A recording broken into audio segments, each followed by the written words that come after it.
Content বলছি এই কারণে যে যিনি আসলে আজকে নিজের জীবন গল্পটা এখানে বলতে যাচ্ছেন তিনি একজন আপাদ মস্তক, তাকে দেখতে যেটা মনে হয় আপনারা ফেসবুকে যে ছবিটা দেখেছেন তিনি একজন পরহেজগার মানুষ, মানে ধার্মিক মানে বলা যেতে পারে আমরা আর কি। ওকে, সো তার সঙ্গে আমরা পরিচিত হই, তার জীবন গল্প কি আমরা জানার চেষ্টা করব। প্রথমেই আপনি আপনার নামটা একটু বলুন। মাওলানা মুফতি মোহাম্মদ নুরুল ইসলাম। মুফতি শব্দটা আপনি মানে আমি যতদূর জানি যে এটা মাদ্রাসার একটা টাইটেল পাস করলে তারপরে মুফতি। আপনি পড়াশোনা করেছেন কোথায়? জি স্যার, আমি প্রথমে স্যার জাজিরা থেকে ইসলামিয়া মাদ্রাসা থেকে দাখিল পাস করলাম। তারপরে স্যার পার্শ্ববর্তী এলাকা কাজিয়া সিনিয়র মাদ্রাসা থেকে আলেম পাস করলাম স্যার। তারপর নারায়ণগঞ্জ ওই চাষারা থেকে ফাজিল পাস করলাম, আল্লাহ করাইলেন। মাদরপুর আলিয়া থেকে হাদিস গ্রুপে পাস করলাম টাইটেল স্যার। তারপরে ঢাকা আলিয়ার থেকে ডবল টাইটেল, ওইটা হলো তাফসির বিভাগ পাস করলাম। তারপরে ফেকা গ্রুপ যেটা ত্রিপল টাইটেল পাস করলাম, ওইটা পাস করলে মুফতি বলা হয়। ওকে, জি। তারপরে তুলারাম কলেজ থেকে বিএসএস কমপ্লিট করলাম। অনেকগুলো ডিগ্রি আপনি নিয়েছেন, আল্লাহর রহমত, মাশাআল্লাহ। ওকে, আমরা জীবন গল্পই শুনবো আপনার, এবং ছোটবেলা থেকে শুনবো, তখন তো ধারাবাহিকভাবে বিষয়গুলো চলে আসবে। একটু প্রথমে জানতে চাই আপনার বর্তমান বয়স কত? স্যার আমার বর্তমান বয়স 47 বছর। আপনার বাবার নাম? মোহাম্মদ ইমান উদ্দিন মোল্লা। আর জন্মস্থান কোথায় আপনার? জন্মস্থান শরীয়তপুর ডিস্ট্রিক্ট, জাজিরা থানা, গফুর মোল্লার কান্দি গ্রাম। আপনি এই অনুষ্ঠানটা শোনেন নিয়মিত? জি স্যার, শোনেন, এবং ওনার ছবি দেখলে আপনারা বুঝতে পারবেন উনি আপাদমস্তক একজন ধর্মপ্রাণ মানুষ, ওনার লেবাস দেখে সেটা মনে হয়। আর তো এই ধরনের অনুষ্ঠান আপনি শোনেন, আপনি নিজে থেকে কেন অনুভব করলেন যেখানে এসে আপনার জীবন গল্পটা বলা প্রয়োজন? Thank you for your question sir, খুব ধন্যবাদ আপনাকে। এটা আমি বলতে ইচ্ছা করে চাইছিলাম। আমি স্যার 3টা কারণ এখানে আসলাম। তো 3টা কারণ হচ্ছে স্যার, 1 নম্বর কারণ আমার যে প্রেমের ঘটনা ঘটছে, লাইফ হিস্টোরি, জীবন কাহিনী, আমাকে এখনো অনেকেই ঘৃণা করে। আমার আগের বিবাহ ভেঙে গেছে। আচ্ছা, না সেটা আমরা ইন ডিটেইলে যখন যাবো তখন বুঝতে পারবো। কিন্তু আমি মূল জিনিসটা যেটা জানতে চাই, যে থাকে না যে আমি রেডিওতে আসছি এই কথাগুলো এই কারণে বলার জন্য, ওইটা আমাকে এখনো ঘৃণা করে। আমি এখানে বললে তারা শুনবে, তখন তারা বুঝতে পারবে আসলে আমি দোষী ছিলাম না। আচ্ছা, এক। আর 2 নম্বর দ্বিতীয় কারণ হচ্ছে স্যার, আমি যেই ভুল করছি এটা যেন দুনিয়ার কোনো মানুষ না করে, তাইলে আমি তো আল্লাহর রহমতে কাইটা উঠছি মোটামুটি। আচ্ছা, তো এটা খুব মানুষকে সচেতন করার জন্য। জি স্যার। আর 3 নম্বর কারণ হচ্ছে স্যার, প্রায় আমি কান্নাকাটি করি, আমার অবস্থা কি হবে। আমি কানলে আমার স্ত্রী আমাকে চোখের পানি মোছাইয়া দেয় যে আল্লাহ ব্যবস্থা করবেন, আপনি চিন্তা করেন না। আচ্ছা, ঠিক আছে। স্ত্রী কানলে আমি বলি আল্লাহ ব্যবস্থা করবেন, আল্লাহ নি কোনো ব্যবস্থা আমাকে করে দেন, এর মাধ্যমে এটা একটা কারণ স্যার। ঠিক আছে, আমরা একটু শুনতে চাই ধারাবাহিকভাবে আপনার ছোটবেলা থেকেই পুরো জীবন গল্পটা একটু শুনি, তারপরে আমরা না হয় আপনার এই 3টা রিজনের সাথে মিলিয়ে দেখবো যে আসলে সবকিছু মিল আছে কিনা। জি, উনি একজন মাওলানা মানুষ, এবং ওনার ছবি আমাদের ফেসবুকে দেওয়া আছে, আপনারা চাইলে দেখতে পারেন www.facebook.com/kibria.rj। আমি আবারও বলছি www.facebook.com/KEBRIA.RJ, পেজটি আছে RJ কিবরিয়া নামে। প্লিজ লাইক দিয়ে দেবেন, এবং ওখানে আপনারা আমাদের অনুষ্ঠান থেকে শুরু করে আমার সঙ্গে পার্সোনালি যোগাযোগ করা যাবতীয় ইনফরমেশন ওখান থেকে পাবেন। শুরু করুন আপনি। স্যার আমার প্রথম ঘটনা, আমি যখন ক্লাস 3-তে পড়ি, জি, তো তখন আমার একটা অনুভব হইলো আমি নামাজ পড়বো। আমি তখন থেকে স্যার নামাজ শুরু করে দিলাম। লজ্জা করে আমি সবচেয়ে পিচ্ছি। ওই সময় তো আমাদের সময় ক্লাসে মেয়েরা একটু বড় বড় ছিল, আমরা ছোট ছিলাম, আমাকে পিচ্ছি বলতো। সবচেয়ে ছোট ছিলাম, কিন্তু রোল নং ছিল স্যার 1। আচ্ছা, তো আমি পলায় নামাজ পড়তাম, নামাজ ভালো লাগতো, ওই থেকে নামাজ শুরু করছি। আপনার নিজে থেকে ভালো লাগতো নাকি নামাজটা মানুষে পড়তো, আমারও মন চাইতো আমি নামাজটা পড়ি। আমি নামাজটা পড়তাম। ক্লাস 4-এ যখন উঠলাম তখন একটা অনুভূতি হলো, মায়ের প্রতি আমি খুব দুর্বল হয়ে গেলাম। মা একটা স্বপ্নের কথা বললেন। মা আমাকে বললেন, বাবা তোমার মাদ্রাসায় পড়তে হবে। কি জন্য মা? তখন মা বললেন, বাবা তুমি যখন আমার পেটে, আমার নানা তখন মারা গেছে, আমার নানা এসে আমার মাকে বললেন, আমি তখন জন্মগ্রহণ করি নাই, আমার জন্মের 1 সপ্তাহ আগে আমার নানা নাকি বললেন আমার মাকে, তুমি খুশি হও, তোমার হাতে নূর আসতেছে। তখন আমার মা বললেন, তোমার নানা বলে গেছেন তোমার হাতে নূর আসে, এই জন্য তোমার নাম রাখছে আমি নুর ইসলাম। নুর ইসলাম থেকে নুরুল ইসলাম। ওকে, আচ্ছা। তখন পড়ে ওঠার পরে স্যার আমার মনটা এতই বেকুল হইলো মায়ের স্বপ্ন শোনার পরে, আমি স্কুলে আর পড়বো না, মাদ্রাসায় পড়বো। আচ্ছা, চিন্তা ভাবনা করে আবার 4 থেকে পরীক্ষা দিয়ে 5-এ উঠলাম। 5-এ ওঠার পরে রোল নং খানো আল্লাহর মেহেরবানি 1 হলো। তখন ওই যে মা স্বপ্নে দেখছে, এই জন্য আমি মনে মনে ভাবছি মাদ্রাসায় পড়বো। জি। একদিন আমাদের এক স্যার সকলকে জিজ্ঞেস করতেছেন, তোমার জীবনের লক্ষ্য কি? আগে মেয়েদেরকে বললো, অনেকে অনেক কথা বলে। এক ছেলে বললো যে স্যার আমি বড় হয়ে গেছে বয়সে, যে আমি আর লেখাপড়া করবো না, 5 পাস করে আমি 5 পাস করার পরে আমি গরিব মানুষ, আমার বাবাই কইছে আমি বিড়ি বেচবো। ওই সময় নুরজাহান বিড়ি ছিল ইসের পাতার। আরেক ছাত্র বলে যে 5 পাস করলে আমার বাবা আমার বিবাহ করাই দেবো। আমাকে জিজ্ঞেস করার পরে আমি বললাম কি স্যার আল্লাহর রহমতে মাওলানা হব। আল্লাহর রহমতে বসছে। আর এই কথা শোনার পরে মেয়েরা হাসে দিল, আমি একটু লজ্জা পেলাম। ছোট মানুষ বড়দের মতো কথা মাওলানা হবে, কত আশা। মাওলানা চিনি কারে কয়। তা আমার মনে ধারণা মায়ের স্বপ্ন। আচ্ছা, তো হুজুর বললেন যে আল্লাহ চাহে তো তুমি মাওলানা হবে, আল্লাহর কোরআন শিক্ষা করতে পারবা। তো এই দুইটা জিনিস হওয়ার পরে আমি খুব হয়ে গেলাম যে আমি মাদ্রাসায় পড়বো। তো মাদ্রাসায় পড়বো, তো আমি বৃত্তি পাইলাম, ইচ্ছা করে মাদ্রাসায় চলে গেলাম। মা বলছেন মাদ্রাসায় যাওয়ার পরে ভালো লেখাপড়ায় ছিলাম, তখন সুস্থ ছিলাম, ক্লাসের মধ্যে ফার্স্ট হইলাম আল্লাহর মেহেরবানি। পুরো মাদ্রাসার মধ্যে দেখা গেল আমি ফার্স্ট। যেমন 5 পাস করে আমাকে ভর্তি করা হয়েছিল 3-তে। আমি তো কিতাব বুঝি না ওই সময় স্যার, আমাকে 3-তে ভর্তি করা হইলো। বাংলা ইংরেজি এই বুঝি মোটামুটি, ওগুলি বুঝি না। তো 3-তে ভর্তি করা হয়েছে। মনটা খুব খারাপ যে নিচের ক্লাসে দিল। তখন আমি খুব ভালোভাবে লেখাপড়া করতে শুরু করে দিলাম। তো লেখাপড়া করে আল্লাহ দয়া করে আমার মুখের দিকে চাইলেন, আমি স্যার ক্লাসে ফার্স্ট হইলাম, মাদ্রাসার মধ্যে ফার্স্ট হইলাম। ওকে, আমাকে 3 থেকে 4 বাদ দিয়ে 5-এ উঠে দেওয়া হলো, মানে ক্লাস প্রমোশন দেওয়া, প্রমোশন, ডাবল প্রমোশন দিল ওই সময় আমাকে। পরবর্তী আরে আবার আমাকে ওই 5 থেকে আবার ওইভাবেই ফার্স্ট হইলাম। আবার 6 বাদ দিয়ে 7-এ উঠে ফেলা হইলো। ওই 2টা ক্লাস স্যার আল্লাহর রহমতে কভার করলাম। কভার করার কারণে যাকলা খুব একটা সুনাম হইল। আমি আমলেও ভালো ছিলাম, ওই সময় থেকে সুন্নত পথে চলতাম। যাই হোক, দাখিল পরীক্ষা আসলো 1984-এ। তো আমার বাড়ি থেকে মাদ্রাসা একটু দূরে, তো এই জন্য জাজিরা বাজার একটু লজিং আমাকে দেওয়া হইলো। আমার একটু সমস্যা, একটু লজিং থাকলাম। তো ইমিডিয়েটলি ওখানে একটা বড় মসজিদ আছে, আমার কণ্ঠ মোটামুটি সবাই পছন্দ করতো। মুয়াজ্জিন রাখার জন্য একটা কথাবার্তা চললো। আমি তখন বয়স হবে 14 কি 15, আমার ইন্টারভিউ নেওয়া হইলো। তো ইন্টারভিউ নেওয়ার পরে যাই হোক কয়েকজন ছিল, আমি ফার্স্ট হইলাম আল্লাহর মেহেরবানি। মুয়াজ্জিন চাকরি হয়ে গেল। গরিব মানুষের ছেলে, গরিবই ছিলাম মোটামুটি, টাকাটা একটু কাজে লাগলো আমার। বাবা কি করতেন আপনার? বাবা হেলথে চাকরি করতেন, পিয়ন ছিলেন। আচ্ছা, তো আমাদেরকে অনেক কষ্ট করে লেখাপড়া করাইছে। 6 ভাই 1 বোন। মুয়াজ্জিন হলেন, তারপর মুয়াজ্জিন হইলাম।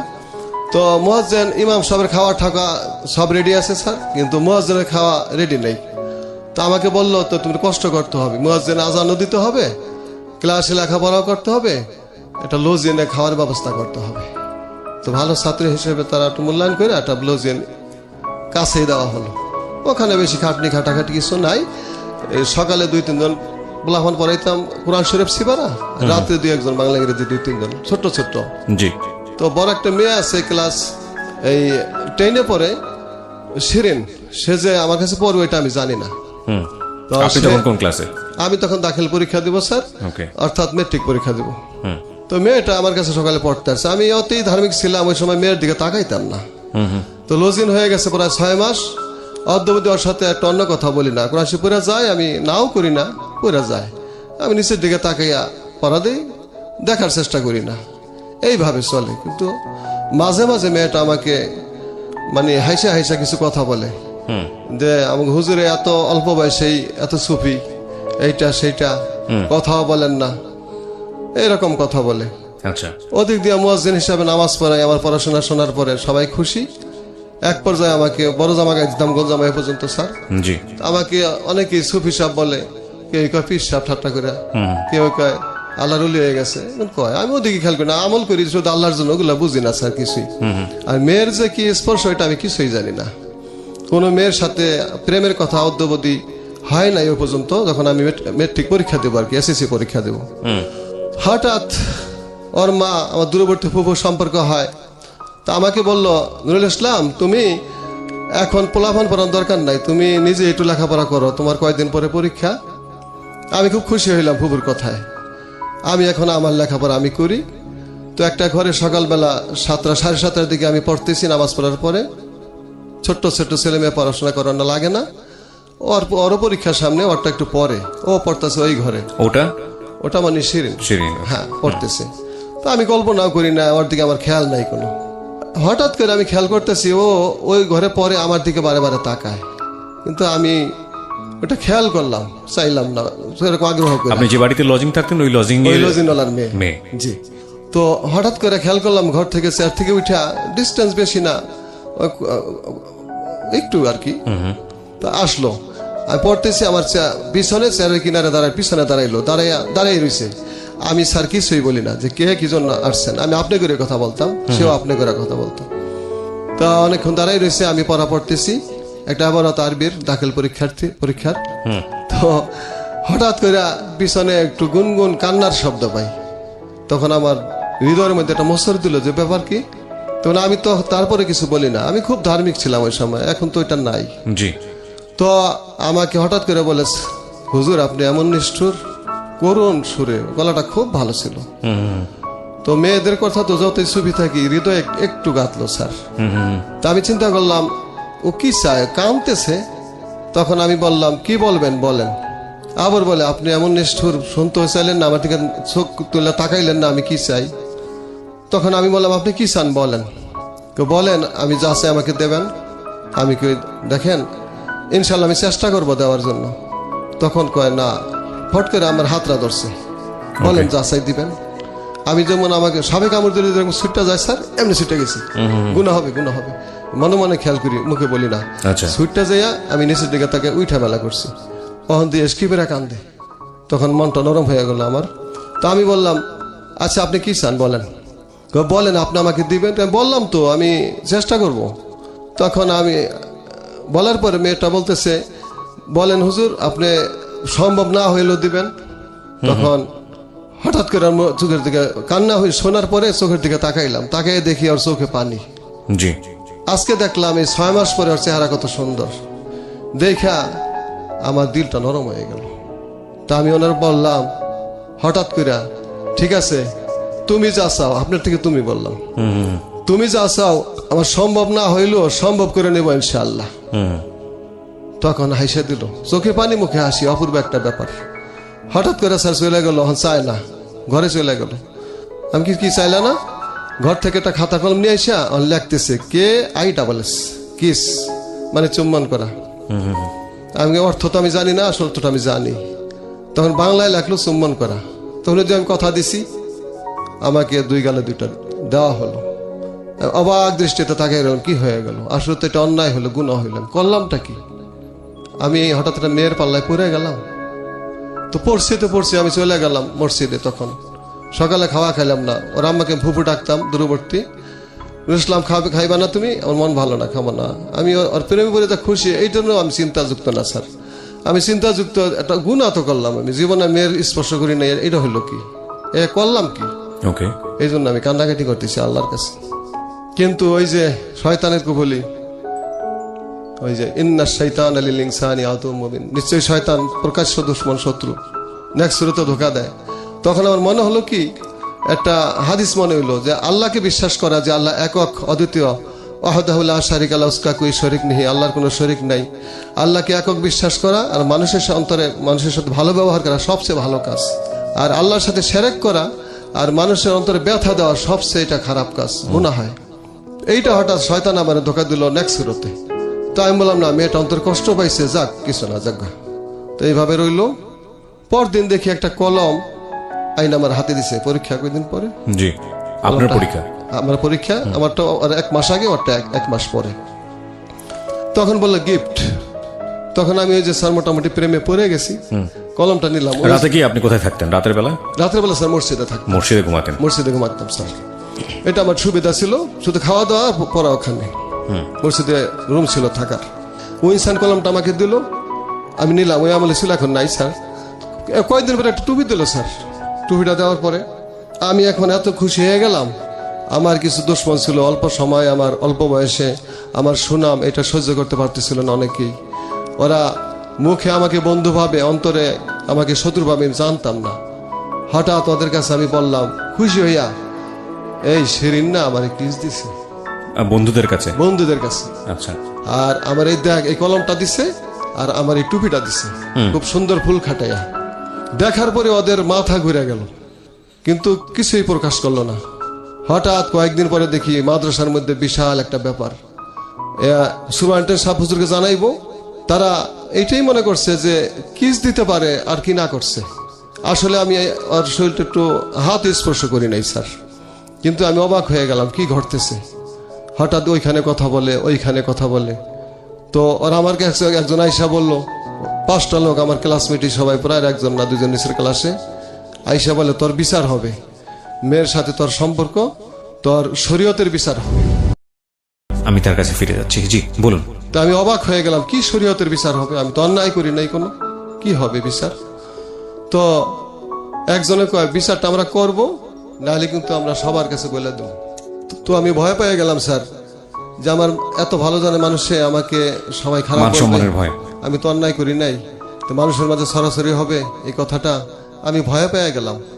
ভয় পেয়ে বললাম একে বিনয় সহকারে, খুব ছোট হইয়া, আপনারা আমার বিচার করেন, কারো কাছে বললেন না। আমাকে খুব মারলো, আমাকে খুব টর্চারিং করলো। আমি এক পর্যায়ে খুব কষ্ট পাইলাম, আমার পিঠে দাগ হয়ে গেল, অনেক মারলো। তো কারো কাছে মেরে কথা বললাম না, ওরাও কারো কাছে বললো না। তো আমি পরে ওখান থেকে ছাড়া পাওয়ার পরে আব্বা আম্মা ভাই বোন কারো কাছে বললাম না যে আমি হইল কি, আমি অন্যায় তো কিছু করি না, এই জন্য মারলো ওরা, ওরা খারাপ কিছু ছড়াবে এই জন্য আমাকে মারলো, নাকে ছড়াইয়া দেয় বানাই বানাই, তখন আমার অবস্থা হবে কি। আমি এই চিন্তা করে স্যার শুক্রবার জুম্মার নামাজ পড়তে গেলাম, ওই মসজিদে এখনো মুয়াজ্জিন আছি, চাকরি যায় নাই। তো জুমার নামাজের পরে আল্লাহর কাছে মোনাজাত দেওয়ার পরে চিন্তা ভাবনা করে হঠাৎ করে আমি হার্ট ফিল করলাম। আমার কি হইলো, আমি মসজিদে হার্ট ফিল করলাম, মসজিদে হার্ট ফিল করলাম। আমার হইলো কি, আমি কি করলাম, আমাকে এমনি মারলো। আর এখন দুইটা চিন্তা, একটা হলো ওই কথাটা যদি ওরা বইলা দেয় মানুষের অবস্থা হবে কি, এই জ্ঞানটা আগে ছিল না। আর দ্বিতীয়ত যদি আমাকে মারছে এটা মানুষ জানলে আমার কি বলবে, রাইট, মান সম্মানের ভয়। জি, মান সম্মানের ভয়ে আমি হার্ট ফিল করলাম।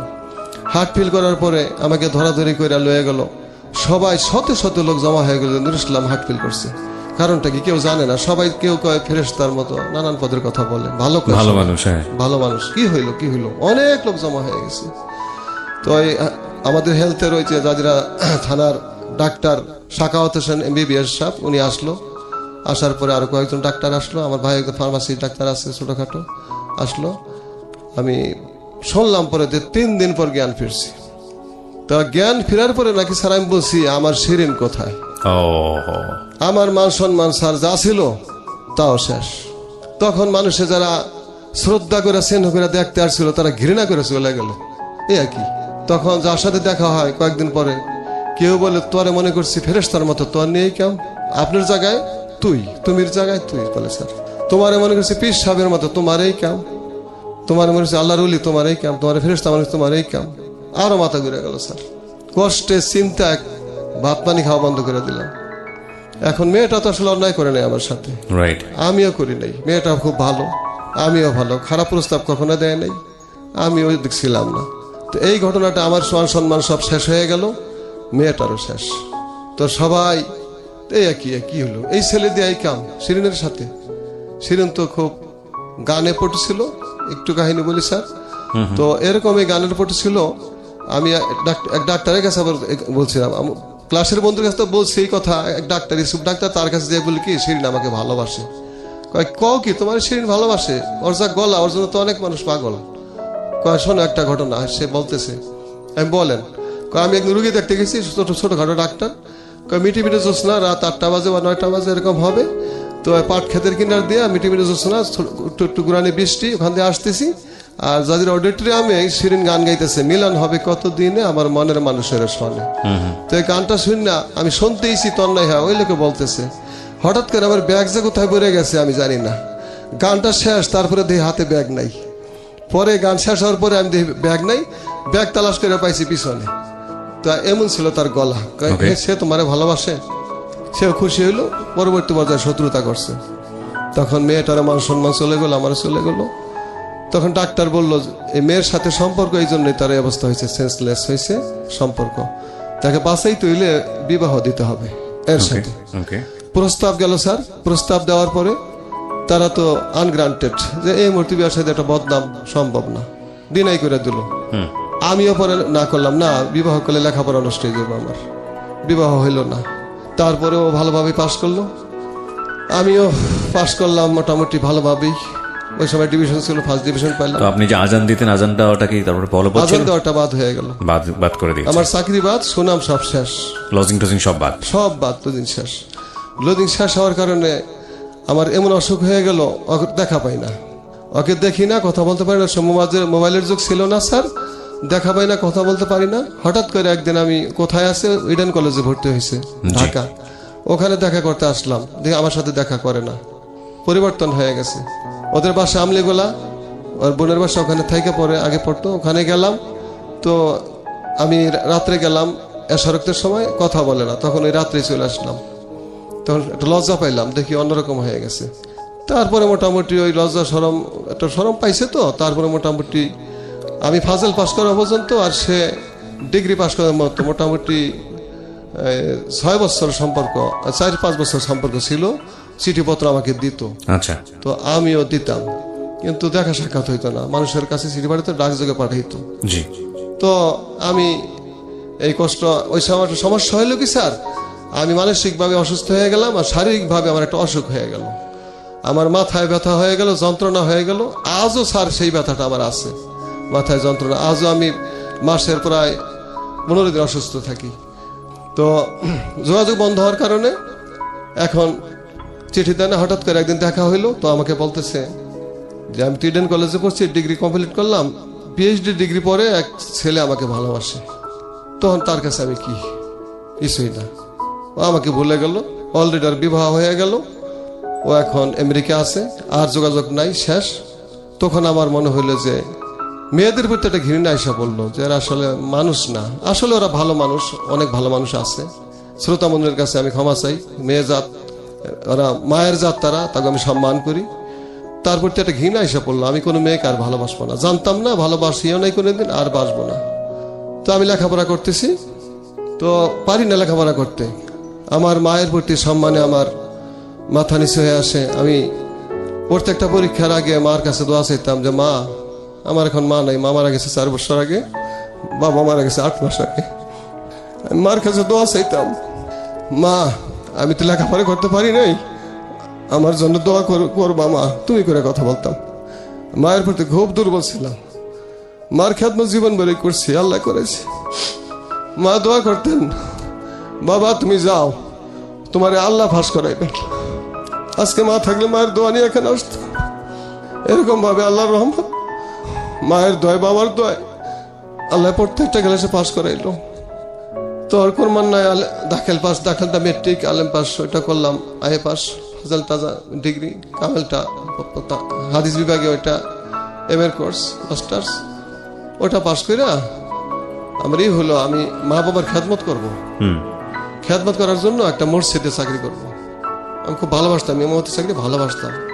তো বিক্রমপুর যে একটা মসজিদে ইন্টারভিউ দিলাম, চাকরি হয়ে গেল।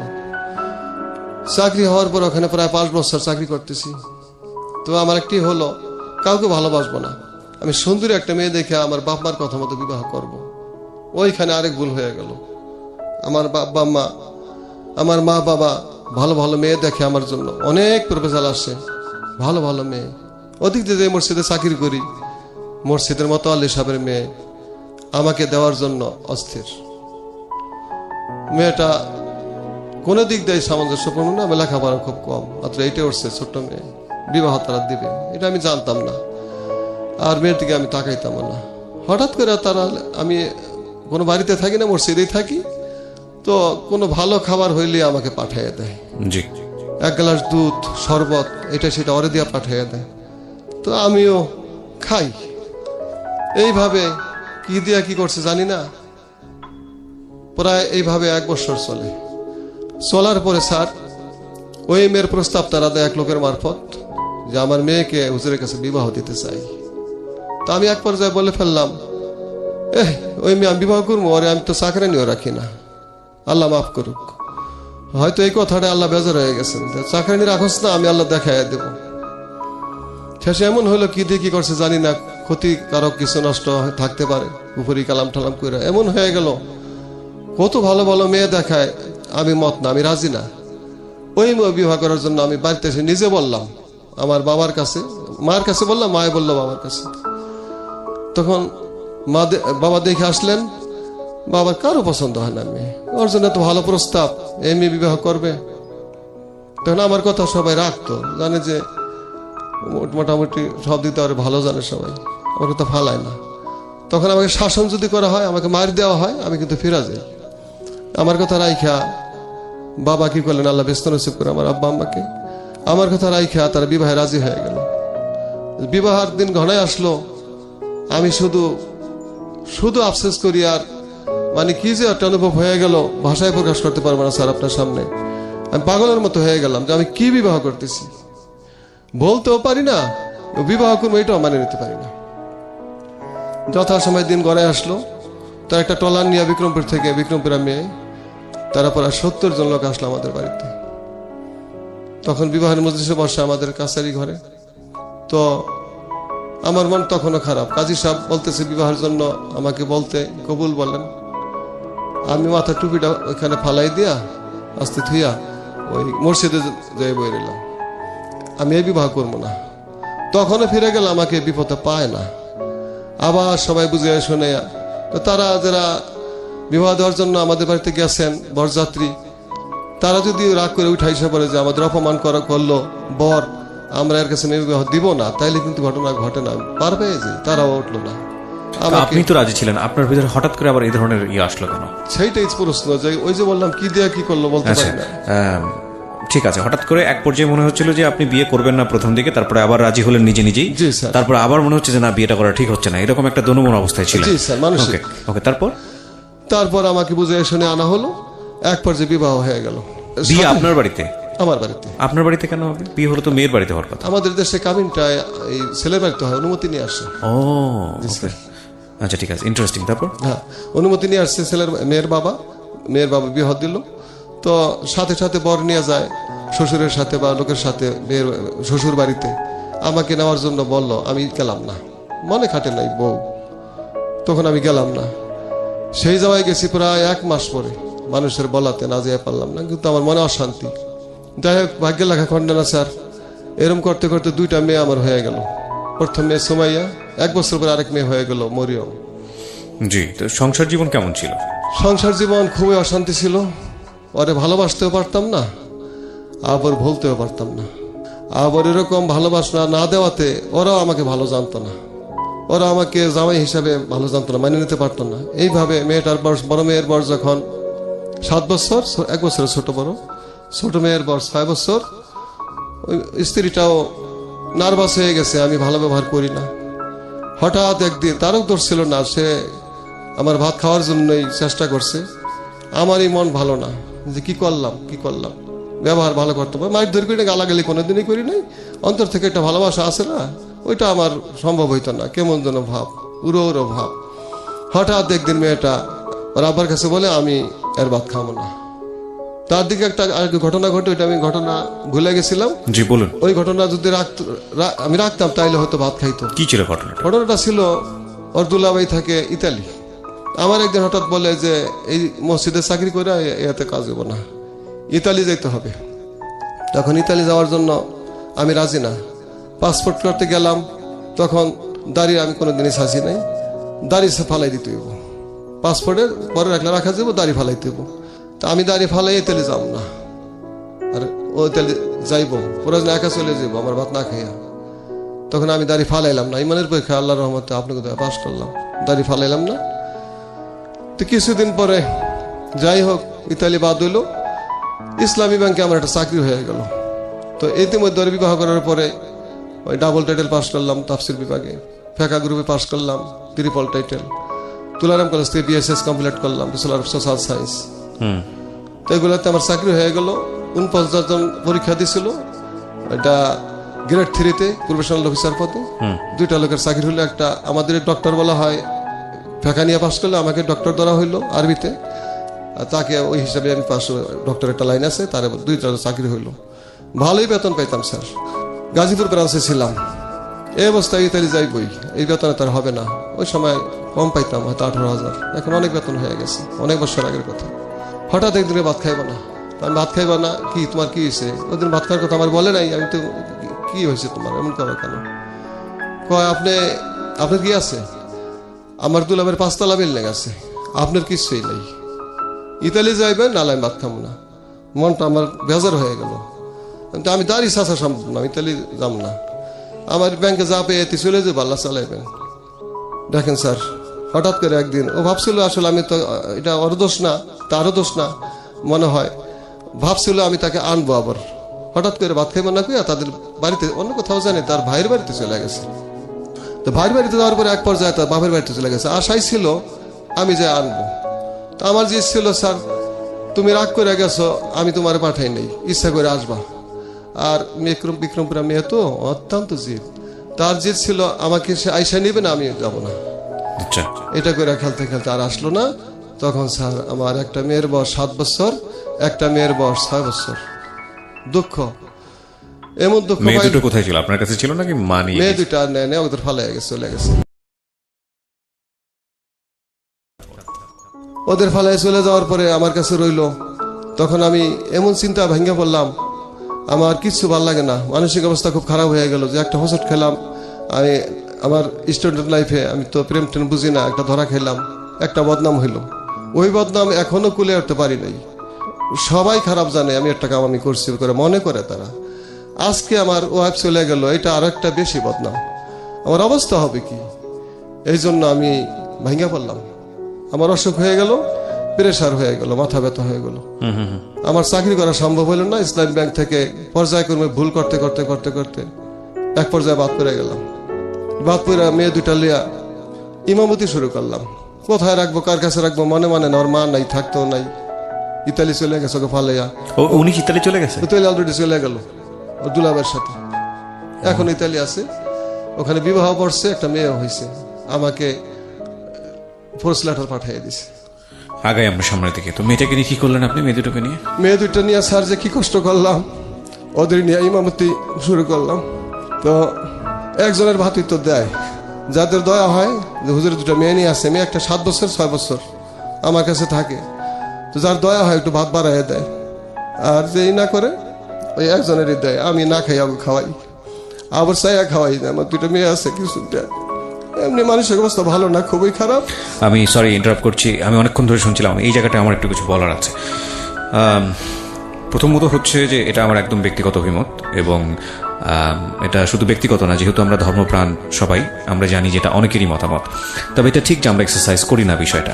সেটা হলো, আমি ঢাকা শহরের অনেক বড় বড় মসজিদে নামাজ পড়েছি। আমি সেখানে দেখেছি যারা ইমাম, তাদের যে আলাদা মর্যাদা, সেটা নিঃসন্দেহে প্রশংসা করার মতো। কিন্তু এটাও ঠিক যে আমি যেহেতু গ্রামে বড় হয়েছে, আমি গ্রাম কিংবা উপজেলা শহর সেই সব জায়গাতে অনেক মসজিদেই নামাজ পড়েছি। বিশেষ করে শুক্রবারের নামাজের পরে দেখবেন যে ইমাম খুতবা দেন, বা খুতবার আগে যিনি যে বয়ানটা দেন, তারপরে ইমামের হয়ে কেউ, মানে যখন আমাদের ওই যে অর্থ কালেকশনের জন্য যেই ডিব্বাগুলো ছাড়া হয়, তার আগে কেউ কেউ উঠেন মসজিদ কমিটির পক্ষ থেকে, উঠে কিছু কথা বলেন। এবং এটা ইমাম বলতে পারেন না, কারণ ইমামের পক্ষ হয়ে তিনি বলেন। এবং সেখানে দেখা যায় অত্যন্ত কাকুতি মিনতি, বিনয় অনুনয় করে ইমামের জন্য কিছু পয়সা চাওয়া হয়, কারণ তার সংসার আছে, তার ইমামতি করেই তার জীবন চলে, সুতরাং আপনারা কিছু বাড়িয়ে দেবেন। এবং সেই কাকুতি মিনতিতেও যে খুব বেশি পয়সা ওঠে তা কিন্তু না। এটা গেল এক। 2 নম্বর, এই চিত্রটা খুব বেশি দেখা যায় রমজান মাসে। এবং অদ্ভুত বিষয় হচ্ছে যে হাফেজ সাহেব যিনি নামাজ পড়েন, তার জন্য পয়সা, অমুকের জন্য পয়সা। তো এটা না খুব দুঃখজনক আমাদের জন্য। দুঃখজনক এই কারণে যে ইনারা হচ্ছেন আমাদের অভিভাবক, এবং ধর্মীয় অভিভাবক তো অবশ্যই, মানে ধর্মের দিক থেকে চিন্তা করতে গেলে এনারাই হচ্ছেন প্রথম সারির অভিভাবক। এবং এনাদের পরিবার আছে, এনারা একটা সচ্ছল জীবনযাপন করতে চান, এবং করাটা উচিত, কারণ তারা আমাদেরকে লিড করেন, এবং তাদের জায়গাটা থেকে, যেহেতু তারা আমাদের লিডার, সুতরাং সেই জায়গাটা থেকে তাদের, আমরা যদি সচ্ছল জীবনযাপন করি, তাদেরও সচ্ছল জীবনযাপন করার অধিকার আছে। এবং অদ্ভুত বিষয় হচ্ছে যে আমরা এই জায়গাটায় অনেক বেশি কৃপণতা দেখাই। উনি যে কথাটা বললেন, বাংলাদেশের অনেক ইমামের ঘরের চিত্রই এটা। এবং আমি যে এলাকায় বড় হয়েছি, সেখানকার একজন ইমামকে আমি চিনতাম। ভদ্রলোক, মানে নামাজ পড়াতেন, কথা বলতেন এত মৃদু স্বরে, সাউন্ডটা শেষ পর্যন্ত আসতো না।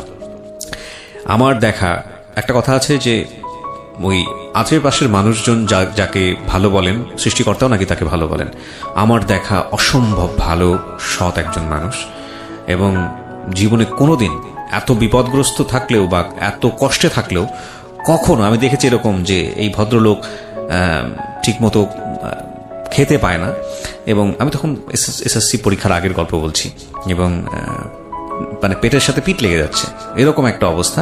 তারপরে জীবনে কোনোদিন মানুষের কাছে হাত পাতেননি, এবং যে এলাকায় উনি নামাজ পড়াতেন মোটামুটি বলা যেতে পারে যে নিম্ন মধ্যবিত্ত পরিবারের বর্গ থাকেন ওখানে।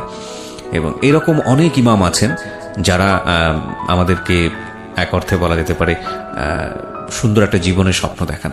তো এই সব মানুষজনের জন্য আমরা যেন কখনো কৃপণতা না করি। একটা কথা আছে না যে প্রতিবেশীর খোঁজ নিয়ে দেখা উচিত যে এই প্রতিবেশীটা কেমন আছে, এবং সেই উত্তম প্রতিবেশী বলে একটা কথা আছে। তো আমার মনে হয় যে সেই জায়গাটা থেকে আপনার এলাকায় আপনি যে ইমামের পিছনে নামাজ পড়েন, আপনার অবশ্যই তার সম্পর্কে খোঁজ নেওয়া উচিত, এই অর্থে যে এই ইমামের পরিবারটা কিভাবে চলে, তার আর্থিক যে সচ্ছলতা যতটুকু থাকলে সে খেয়ে পড়ে সুন্দরভাবে বাঁচতে পারবে, তার সন্তানদেরকে মানুষ করতে পারবে, ততটুকু আছে কিনা, এবং এটা জানা আপনার নৈতিক কর্তব্য। শুধু তাই না, এবং সেজন্য আপনার যদি কিছু করার থাকে তাহলে সেটাও করা আপনার জন্য অবশ্যই অবশ্যই জরুরি।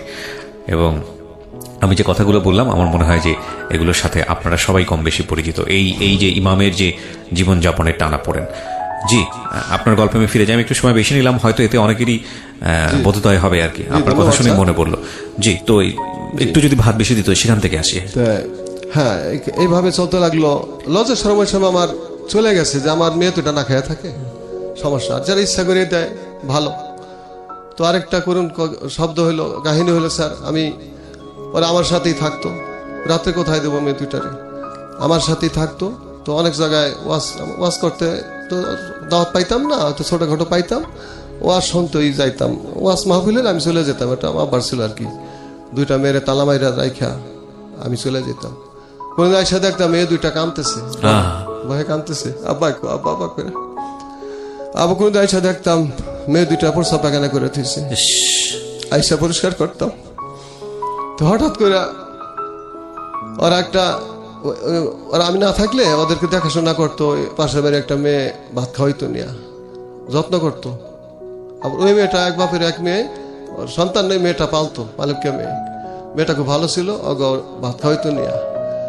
ওরা তো ছোট, ওরা মায়ের আদর পায় নাই, মনে নেই। তো আদর করাতে ওরা হঠাৎ করে ওই মেয়েটারে মা বলে ডাক দিছে। তো ডাক দেওয়ার কারণে হুজুরের মেয়ে মা কইল কা, আসলে আমি জানিও না।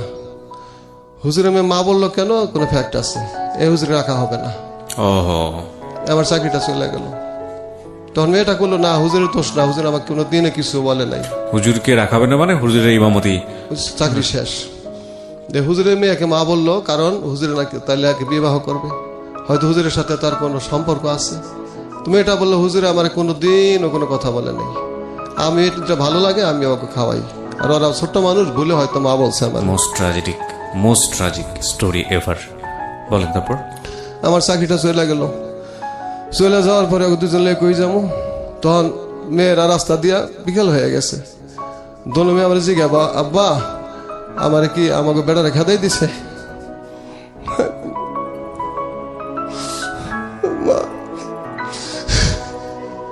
না, খেদাই দেয় নাই, আল্লাহ তুমি ব্যবস্থা করবো, আল্লাহ তুমি ব্যবস্থা করবো। ছোট মেয়েটা তো বোঝে না, বারে বারে জিজ্ঞেস করে, আব্বা আমাকে রাত্রে বাদ দেবো না, খেদাইতেছে না, আল্লাহ তোমাকে দিব। সে সকলে আর চাকরি হয় না। মেয়ে দুইটারে বাড়িতে রাখলাম, আমার ছোট ভাইয়ের বউ দেখাশোনা করতো, দিয়ে আবার আসলাম। স্যার ওদিক দিয়ে আমার মাঝে আরেকটা চাকরি হয়েছিল, ভুলে গেছি, ওই বিবাহটার আগ দিয়ে একটু বলবো স্যার? জি নিশ্চয়ই। ভুলে গেছিলাম স্যার, এর জন্য ক্ষমা সুন্দর দৃষ্টিতে দেখবেন স্যার। যখন আমি ওখানে চাকরি করি, মেয়েটা দেওয়ার ইচ্ছা করে যে মেয়েটা দুটা মেয়ে রেখে চলে গেল আমার যেই ওই যে ওর মায়। তো ওই সময় আমার ঢাকা আমার দূর সম্পর্কীয় স্বাস্থ্য ভাই ওই কর্নেল মোস্তফা ছিল আমার ভাই। তো ওনার তদবির সব মিললেই তো ওনার বাসায় গেলাম। আমার মেজে ভাই একজন ডাক্তার, ফার্মাসিস্ট, গ্রামের ডাক্তার আর কি। তো উনি ডাক্তার আমির হোসেন, ওনার বাসায় আমাকে নিয়ে গেলেন চাকরির জন্য। সেনাবাহিনীর ইমাম পদে চাকরি হয় কিনা, আমার বিয়েরও আগে। তো মোস্তফা ভাই আমাকে নিয়ে সদর দপ্তর মালিবাগ, ওখানে আমাকে নিয়ে গেলেন। তো ওখানে ব্রিগেডিয়ার আমিনুল ইসলাম সাহেব বসা। তো ওনার সামনে মোস্তফা ভাই কর্নেল আমার ভাই হয়, সে চেয়ারে বসে না, আমাকে বলে চেয়ারে বসেন। এটা একটা আমার ইন্টারভিউ নিচ্ছে আর কি। তো আমি বসি না, সংকোচ করি। তখন বলে বসেন হুজুর, বসেন। তা আমি বসছি। পরে বুঝতে পারলাম এটা ইন্টারভিউ নিল যে আমি সাহস আছে কিনা, কয়েক ইন্টারভিউতে পাস করছে। তখন আমাকে ব্রিগেডিয়ার সাহেব আমিনুল ইসলাম স্যার আমাকে জিজ্ঞেস করলেন, আপনার দায়িত্ব, আমরা সরকারিভাবে ইমাম নিব, আর্মিদের ইমাম, তো আপনি পারবেন কিনা একটু, আপনাকে ইন্টারভিউ নিচ্ছি। আপনি তাৎক্ষণিকভাবে যে কোনো একটা আয়াতের বা একটা সূরার আপনি তর্জমা করবেন বাংলায় প্লাস উর্দুতে। তখন আমি 2টা সূরাই উর্দুতে বাংলা তর্জমা করলাম। বলবো স্যার? না, লাগবে না, ঠিক আছে, আপনি পেরেছেন। হ্যাঁ, তর্জমা করবো তো পছন্দ করলেন। পছন্দ করার পরে তখন আমাকে ওই ব্রিগেডিয়ার সাহেব বললেন, আমরা তো লোক নিব কয়েকদিন পরে, অস্থায়ীভাবে আমাদের মসজিদে আপনি থাকেন, আপনাকে অস্থায়ীভাবে কিছু দেওয়া হবে, পুরো বেতন না, আমরা কিছুদিন পরে লোক নিব, ওখানে আপনাকে নিয়োগ দেব। ইসলামিকের চাকরি থেকে এটা অনেক ভালো, অনেক উঠতে স্যার, একদম মেজর পোস্টের দাম ওখানে। আমি বললাম কি, আমি স্যার এখানে চাকরি করতেছি এক জায়গায়, তো সরকারি হইলে আমাকে বলবেন, তখন আমি আসবো। এই একটা ভুল করলাম। এই যে গেল, তো ঠিক আছে আসেন, আইসা বললাম আমাকে আর টাকা হবে না। তো আমি থেকে যেতে পারতাম স্যার, 100% শিওর। থাকতে পারলাম না, ওই মেয়েটার জন্য মায়া লাগে। বিয়েও করবো না, কিন্তু কি যে করছে জানি না, ওখান থেকে আসতে মন চায়। কোন মেয়েটার জন্য? ওই যে বিয়ে করছিলাম। এটা বিয়ের আগের কথা রয়ে গেছিল। জি। তো ওর জন্য ইসলাম ব্যাংকের চাকরিও হারাইলাম, আর সেনাবাহিনীর ইমামবাদের চাকরিও হারাইলাম। ঠিক আছে, বুঝতে পেরেছি, অনেক আগের গল্প। আপনি যেখানটাই ছিলেন, যে আপনার মেয়ে দুটোকে ছোট ভাইয়ের বউয়ের কাছে রেখে আপনি আসলেন, তারপর? তো এরকম হইতেছে, এখন কি করা যায় চিন্তা করলাম। আমার 2টা বদনাম তো মারাত্মক। একটা আমার সুফি সাহেব জানতো মানুষে, সেটাও ভেঙে গেছে, এখনো সেই জন্য অনেকেই খারাপ বলে। এখানে আমি একটু ইন্টারাপ্ট করছি, মাফ করবেন। আমরা আমাদের যে সাধারণ জীবনযাপন, এটা হয়তো বা ঠিক আছে, পারসেপশনের জায়গা থেকে আমরা চাইবো যে আমাদের ইমামরা যারা আমাদেরকে নামাজ পড়ান, তারা চারিত্রিকভাবে অনেক বেশি সুন্দর হোক এবং তাদেরকে অনুকরণ করা যায়, অনুসরণীয় হওয়া যায়, এরকম মানুষরাই আমাদেরকে নামাজ পড়ায়। কিন্তু একটা কথা মনে রাখলে, অবশ্যই মনে রাখাটা জরুরি আমাদের জন্য, সেটা হলো ইমামরা কিন্তু মানুষ, মহামানব না। হ্যাঁ, প্রথম কথা হচ্ছে এটা। একজন ইমাম ভুল করতে পারেন, একজন আলেম ভুল করতে পারেন, একইভাবে একজন বিদ্বান মানুষ ভুল করতে পারেন, এবং একজন সাধারণ মানুষও ভুল করতে পারেন। কারণ সৃষ্টিকর্তা তাদের মধ্যে এমন কোনো বিশেষ ক্ষমতা দেননি বা বিশেষ ক্ষমতার অধিকারী করেননি যে তারা সাধারণ মানুষের চাইতে একটু বিশেষ ধরনের মানুষ হবেন। এটা ন্যাচারালি দেয়া হয়নি, প্রথম কথা হচ্ছে এটা। তবে হ্যাঁ, তারা একটা বিশেষ ভাবে নিজেদেরকে বড় করার চেষ্টা করেন পরিবেশগতভাবে। সুতরাং আমরা তাদের প্রতি প্রত্যাশা থাকে আমাদের যে না, তারা আমাদেরকে অবশ্যই আমাদের মতো মানুষ হবে না।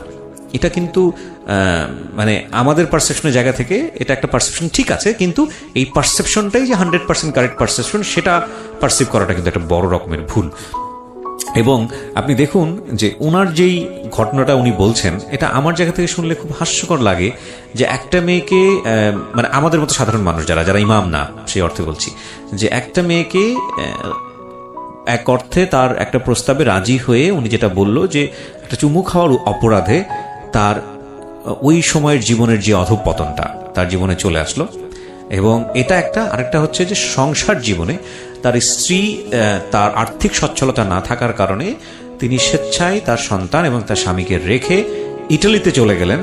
এবং এতে করে তার প্রতি সাধারণ মানুষের যে পারসেপশন, এবং শুধু এটা না, 3 নম্বর যে ঘটনাটা ঘটলো, তার মেয়েকে শেল্টার দেবার জন্যে কোনো একজন ভদ্রমহিলা যে হেল্পটুকু করছিলেন, এবং তার মেয়েরা ছোট থাকা অবস্থায় তাকে মা ডাকার কারণে তার প্রতি যে পারসেপশন, এই 3টা পারসেপশনকে যদি আপনি একজন সাধারণ মানুষের জীবনে নিয়ে আসেন, যেটা আমার ক্ষেত্রে ঘটেছে বা আপনার ক্ষেত্রে ঘটেছে, এরকম ঘটনাই না, আমাদের সমাজে এটা কোনো ঘটনাই না, কিন্তু যদি একজন ইমামের ক্ষেত্রে ঘটে তাহলে এটা অনেক বড় ঘটনা এই কারণে যে তখন এটা ঘটনা থেকে রটনার জায়গায় চলে যায়, রটনা থেকে এটা তখন ভয়ানক আকার ধারণ করে যে ইমাম সাহেব এটা করেছে, ইমাম সাহেবের দ্বারা এটা সম্ভব, ওরে বাপরে বাপ।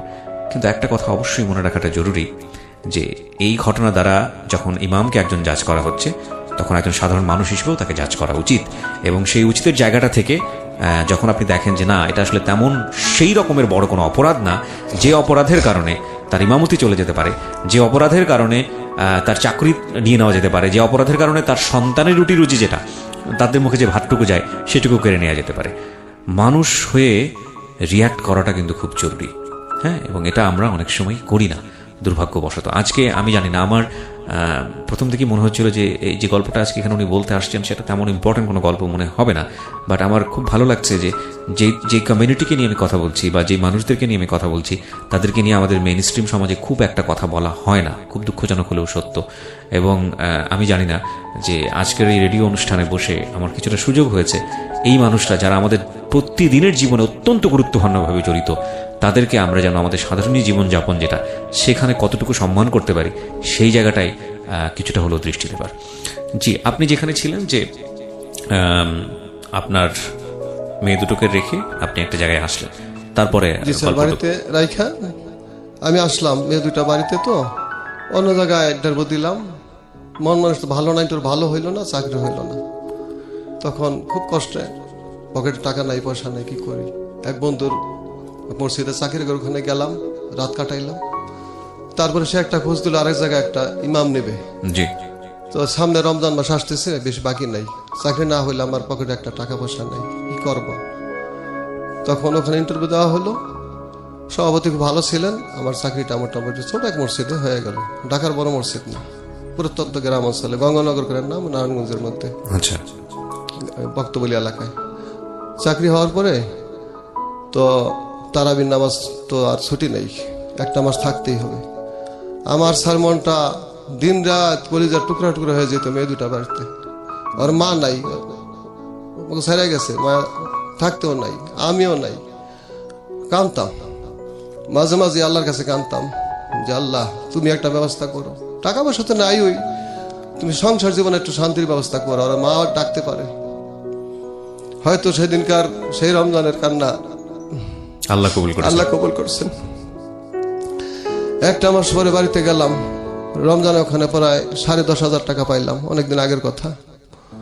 টাকাটা নিয়ে বাবার কাছে দিলাম, আমি যত রুজি করতাম বাবার কাছে দিতাম, ভবিষ্যতের চিন্তা করি নাই। এদিক থেকে একটু কথা বললে না বললেই নয়।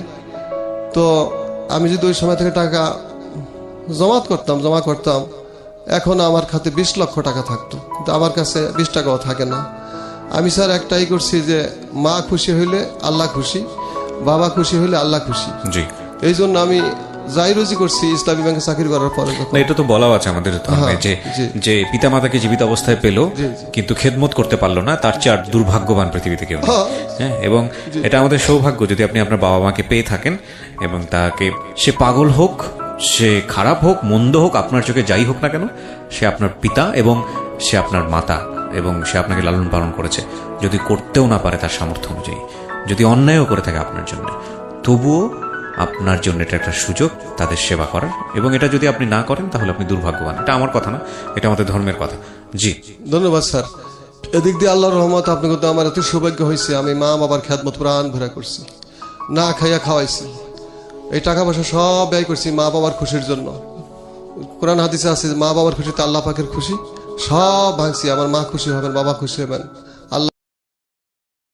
জি বলুন। তো বাবার পিছনে মার পিছনে সব টাকা ভাঙতাম। তো আমার একটা ছোট ভাই আছে, সাংসারিক, তার সবাই লেখাপড়া করছে, তো আগে বিবাহ করছে, সন্তান আদি আছে। তো এই টাকা দিয়া আমার মা একদিন বললেন, বাবা ওই ছেলের, তোমার ওই ভাইয়ের বড় ভাইয়ের ঘরটা নাই, আমার ইমিডিয়েটলি বড় যে আমির হোসেন, তার একটা ঘর উঠিয়ে দিলাম। ওই সময় আমার ইমিডিয়েটলি ছোট যে দেলোয়ার হোসেন, ওর একটা ঘর উঠিয়ে দিলাম। আর আমার বোনটা ছোট একটাই বোন, ওর বিবাহ শাদী দিলাম। আমার কাছে প্রায় ওই সময় স্যার 2 লক্ষ টাকা ছিল। তো ওই টাকা দিয়া 2 ভাইয়ের 2টা ঘর উঠাই দিলাম, আর বোনের বিবাহে 60,000 টাকা খরচ করলাম। এটা হুন্ডা কিনা দিলাম, হুন্ডার দাম কম ছিল বোন জামাইরে। তো হুন্ডা দিতে রাজি হয়নি, আমার সব টাকা শেষ। মা আমার হাত ধরে কান্দে দিল, বাবা হুন্ডা না দিলে বিবাহ ভাঙ্গা যায়।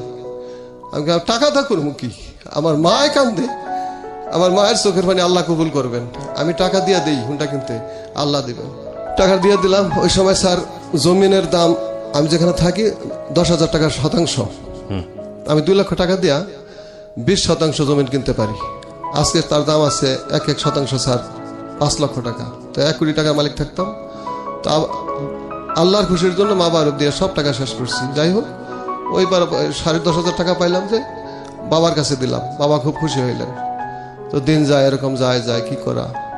হঠাৎ চিন্তা আসলো যে আমার অবস্থা কি হবে। ভাইরে ঘর উঠাই দিলাম, ওই ভাইরে দিলাম, বোনকে বিয়ে দিলাম, ফোনটা কিনে দিলাম, আমার তো জিরো, কিছুই নেই। তখন ওই যে পয়েন্টে আসলাম, সংসার ভাঙার পরে আমি কমজোরি হয়ে গেলাম, বিভিন্ন অসুখ দেখা দিল, প্রেশার, জ্বর, মাথা ব্যথা, সপ্তাহের বেশিরভাগ অসুস্থ থাকি, নিয়মিত করতে পারি না, কি করা যায়। হঠাৎ করে একদিন চিন্তা করলাম, তখন আমি ঢাকা চাকরি করে মেয়ে দুটা নিয়ে আসলাম। কিসের চাকরি করতেন? ওই মসজিদে ইমামতি। ওই তো হারাই ফেলাইছি, আর পাই না, আর সম্ভব না, ইমামতি করছি। তো হঠাৎ রমজানের পরে আমার খেয়াল হলো, এবার ফেতরার টাকাটা লাখুল একটা জায়গার নাম আছে জাজিরার পার্শ্ববর্তী, আমার দূরবর্তী আত্মীয় হয়, তাকে ফেতরার টাকাটা দেব। এই ফেতরার টাকাটা দেওয়ার জন্য বাড়িতে যাইয়া ঈদের 2-3 দিন পরে আমি ওখানে গেলাম লাখুলা, যাইয়া যে টাকাটা দিয়ে আসি। টাকাটা দিয়া জাজিরা ওই কাজিরহাট, লাখুলার থেকে কাজিরহাট কিন্তু ভ্যান আসে ওই সময়, অনেক বছর আগের কথা, আজকের থেকে প্রায় 10 বছর আগের কথা। তো ভ্যান আসে, ভ্যানে 10 টাকা করে নেয়, তো একজন নিয়ে ছাড়ে না। তো আমি জাজিরা দিয়ে আসলে আইসা পড়তে পারি, আমি আসবো কাজিরহাট দিয়া। তো একটা ন্যাক উদ্দেশ্য হইল, প্রচন্ড শীত ছাড়, আমার মা বাবা বাঁচে আছে 10 বছর আগে, আমার মাকে বাবাকে হাত মোজা পা মোজা কিনা দেবো, আল্লাহ খুশি হবেন, দোয়া করবো। আমার সংসার নাই, সব শেষ, তারপরে মা বাবার খেদমত ছাড়ি না, যেখানে একটু পাই আমার মা বাবার খেদমত করি, আর দোয়া চাই, মা দোয়া করবো আমার, আল্লাহ দেন, আল্লাহ দেবো। মায়ের কথা আমি কোথায় ঠান্ডা হয়ে যেত, আমার মা কইছে আল্লাহ দেবো। যাই হোক, তো মাকে বাবাকে মোজা কিনা দেবো, প্রচন্ড শীত। মোজা কেনার জন্য স্যার আমার আসতে হবে কাজিরহাট। জি। তো এই দাঁড়াই রয়েছি, ভ্যান পাই না, একা আমাকে নিয়ে ছাড়ে না, 20 টাকা দিয়ে দেবো, সমস্যা, একাও ছাড়ে না। হঠাৎ দিকে একটা মেয়ে রাস্তার ওপারে দাঁড়ানো, বোরকা পরা, কোন অঙ্গ প্রত্যঙ্গ কিছুই দেখা যায় না, হাত মোজা পা মোজা, চোখটাও ঢাকা, চশমা দেওয়া। তো আমার মনের মধ্যে কিছুই না, একজন পেশেন্টারের জন্য ইতস্তত করতেছি, বেনালাও পায় না, আর আমিও যাইতে পারি না, কাজিরহাটে আসতে পারি না। মেয়েটাও কাজিরহাটে আইসা বাসে ওইটা ঢাকা আসবে, মেয়েটা ঢাকা লেখাপড়া করে মাদ্রাসায়, মেয়েটাও উঠতে চাইতেছে, কিন্তু আমি পুরুষ মানুষ, হুজুর মানুষ, এই জন্য ওঠে না। আমি তো এক ধারে বসে, আরেক ধারে জায়গা রয়েছে, মাজদা 2 হাত ফাঁক থাকবে। মেয়েটা উঠতে চায়, আবার চায় না। এখন ভ্যানালায় বলতেছে যাবে না পা, কিন্তু ইতস্তত করতেছে, বুঝতে পারি আমি হুজুর। তখন আমি বললাম কি, ফ্রি মাইন্ডে আসেন আপা, আসেন, মা বোন সবারই আছে। তো একথা বলার পরে মেয়েটা উঠলো, আমি ডান পাশে, মেয়েটা বাম পাশে, ওইটা ছাড়তেছে। সে 10 টাকা দিবে, আমি 10 টাকা দেবো, মোটামুটি ভ্যানালার পোষাই গেল। অর্ধেক রাস্তা আসছে, আমি চুপচাপ, সবসময় আল্লাহ নামিল মুখে রাখি, রোজুর সাথেই থাকি, এখন রোজু করে আসছি। যাই হোক, তো মেয়েটা হঠাৎ আমাকে বলে, আপনি কি মুফতি? আমি জি, আল্লাহর রহমতে আমি মুফতি, মাওলানা মুফতি, একটা মাসলা বলবেন? সে জানে মুফতি সাহেবরা মাসলা মাসাইল মোটামুটি, একটা মাসলা জিজ্ঞেস করলাম, উত্তর দিয়ে দিলাম। মেয়েটার চেহারা দেখে না, তো তার কথা আমার এতই ভালো লাগলো, কেমন যেন আবার, একটা তো ভালোবাসা ভাঙছেই, আরেকটা তো মা বলার কারণে চাকরি গেল, আমার সাথে সম্পর্ক না, আরেকটা তো বিয়ে করার কারণে সংসার যাওয়ার পরে অবস্থা। তখন আমার এই অবস্থায় একটা বদনাম আগে, আবার বউ গেছে গা, এদিক দিয়ে 2টা মেয়ে, আর আমার চাকরি নাই, কে আমার মেয়ে দিব? আমার বিবাহ সম্ভব না, কেউ মেয়ে দেবে না, এটা আমার একটা বিশ্বাস, কেউ জিজ্ঞেস করবে না এই সমাজ আমাকে। হঠাৎ যেন মেয়েটাকে দেখে, কথা শুই না, অনেক কথা বলার পরে মেয়েটা নামে যাবো, আমিও নামে যাবো, সে যাবে ঢাকা, তো আমি মোজা কিনবো। একবার মনে চাইলো আমি মেয়েটার ভাড়া আমি দিয়ে দিই 10 টাকা, আবার দিয়ে দু, এটা তো বিশ্বাস নেই, এটা আমার কি হয়, টাকা দেবো কি জন্য, দিলাম না, তবু দিতাম, যে মেয়েটা কি মনে করে আবার কিছু না। হঠাৎ করে একটা ঘটনা ঘটলো স্যার রাস্তায়, আমি কথা প্রসঙ্গে বললাম যে আপনার মোবাইল নাম্বারটা আমাকে দেবেন, কথা বলে না। তখন আমি বললাম না ঠিক আছে, যদি কিছু মনে করেন তাহলে থাক, লাগবে না। কয় না না, আপনি উঠান, নাম্বারটা বললো। আমি নাম্বারটা নিয়ে চলে গেলাম, সে ঢাকা চলে গেলো, আমি আব্বা আমার জন্য মোজা কিনা বাড়িতে গেলাম। এই যে একটা ঘটনা ঘটলো, একটু চিন্তা করে দেখেন, এখানে যদি আপনি আমি থাকতাম, মানে আপনার যারা আমরা ইমাম না, যারা আমরা হুজুর না, এটা কোনো ব্যাপারই না, এটা কোনো ঘটনাই না আমাদের জন্য। তাই তো একটা মানুষের কাছে মোবাইল নাম্বার চাইতেই পারি। কিন্তু আপনি যখন হুজুরের জীবন গল্প শুনছেন তখন আপনার মনের মধ্যে নিশ্চয়ই কাজ করছে, ছি ছি, হুজুর এরকম একটা মেয়ের কাছ থেকে মোবাইল ফোনের নাম্বার চাইলো। এই জায়গাটাই বড় সমস্যা। মোবাইল ফোন নাম্বার চাইতেই পারে, এরপর একটা ভালো ঘটনা ঘটতেই পারে, তাই না? কিন্তু সাধারণত আমরা এরকম মোবাইল নাম্বার নিয়ে যে ঘটনাগুলো ঘটাই সেটা খুব একটা ভালো না। দেখা যাক ওনার ক্ষেত্রে কি হয়েছে। হ্যাঁ বলুন। নাম্বারটা স্যার নেওয়ার পরে আমি চলে গেছি, বাড়িতে আছি, মেয়ে নিয়ে থাকতেছি মোটামুটি। ওই চাকরিতে যাওয়া দরকার, আমি সপ্তাহখানেক থাকি আর ছুটি কাটাইয়া চলে গেলাম। মেয়েটাও চলে গেছে। ও ওই নাম্বার দিচ্ছে, ওর এই পর্যন্তই, ওর ভিতরে কোনো ফিলিংস নাই। আপনার নাম্বারটা দিয়েছিলেন না কেন? না, আমারটা নেয় নাই, চাইও না, আমি দেও নাই। আচ্ছা, আমার নাম্বারটা চায় না, আমি দেওয়া প্রয়োজন মনে করি না। কি মনে করে তাই আমাকে তো কোনো জিজ্ঞাসা করবে না, ফোন দিবে না, আমি জানি। আমি রাখলাম যে হয়তো ফোন দিতে পারি সাহস করে। 1 মাস চলে যায়, হঠাৎ করে একা মেয়ে দুটা বাড়িতে, মন ভালো লাগে না। ভালোবাসার দিনে ভেঙে গেছে, বিবাহ জীবনও ভেঙে গেছে, মন ভালো লাগে না। বিবাহের সময় ভেঙে গেছে, প্রায় 2 বছর আমি একা থাকি, কেউ মেয়ে আমাকে দেবে না, এই অবস্থা। তো ওই মেয়েটা মাদ্রাসায় পড়ে তো আশাই করতে পারি না, অবিবাহিত একটা মেয়ে। হঠাৎ করে আমি ফোন দিলাম, ফোন দিয়া কয়, দেওয়ার পরে বললো কে? আমি বললাম হ্যালো আপা, আমি সেই পথের ভাই। পথের ভাই? কে পথের ভাই? ওই যে নাম্বার দিছিলেন, আমি একটা মাসলা বলছি, জিজ্ঞেস করছিলেন, আমি বলছিলাম ওই আমি সেই ভাই। তখন আমি বললাম কেমন আছেন? তো মেয়েটা খুব ধার্মিকা, বলে আল্লাহর রহমতে ভালো আছি। আল্লাহর রহমতে বলাতে মনটা আমার খুবই ভালো লাগছে, কারণ আমিও আল্লাহর রহমতেই বলি সবসময়। এখন কি বলবো, আমার মনে চাইতেছে তাকে পাওয়ার জন্য। হঠাৎ করে আমার ভাঙ্গা সংসার, 2 বছর একা থাকি। তো ওই দিন একটু কথা বলতে চাইলাম, কেমন আছেন, আমার কথা মনে পড়ছে নি? কেন আমার আর মনে নাই। তো আমার ভাল লাগলো না যে মানুষ একটু মানবতার ক্ষেত্রে তো বলে যে মনে আসিল, কই না আমার মনে নেই কিছু, সোজা কথা। হ্যাঁ, সে কইয়া কাটতেই দিল, বুঝলা, কাটতে দিছে। তো আমার মনটা খারাপ হইল, মেয়েটা তো আসলে ভালো, আল্লাহ রহমত দিয়ে কথা বলে, মশলা জিজ্ঞেস করলো, আমার কাছে মনে হয় নাই। কি করা যায়, সাহস পাই না ফোন দিতে। পরদিন আবার ফোন দিলাম, একটু রাগ হয়েছে। আপনি ফোন দেন কেন? দেখেন ভাই বোন সবারই আছে, আপনার কথাবার্তা আমার কেমন যেন ভালো লাগে, সাহস করে বললাম। ভালো লাগলে তাতে কি হয়েছে, আপনি ভাই আমি বোন, এই হিসাবে ভালো লাগতেই পারে। অ্যাবাউট করলো। তখন আমি বলতে চাই ভালোবাসার কথা, তাড়াতাড়ি বলতে চাই। আমি তো একজন খুব এই মানে ইগোর ব্যথাগ্রস্ত মানুষ, বলতে সাহস পাইলাম না। 3-4 দিন এবার ভাই কথা বললাম। কয়েকদিন পরে হঠাৎ করে ফোন দিয়ে কিছু কথা বললে, আপনি নামাজ পড়েননি, এই ঠিক করে। হঠাৎ করে আমি বললাম কি, আপনি বললে আপনি তো আমার থেকে অনেক ছোট হবেন, আমি তুমি করে কথা বলতে চাই। কি কও? কয় বলেন, তুমি করে বলেন, সমস্যা নেই। মনে মনে কই আলহামদুলিল্লাহ, তুমি করতে বলছে বলি, তুমি করে কথা বলি, ওগুলা বলতে সাহস পাই না।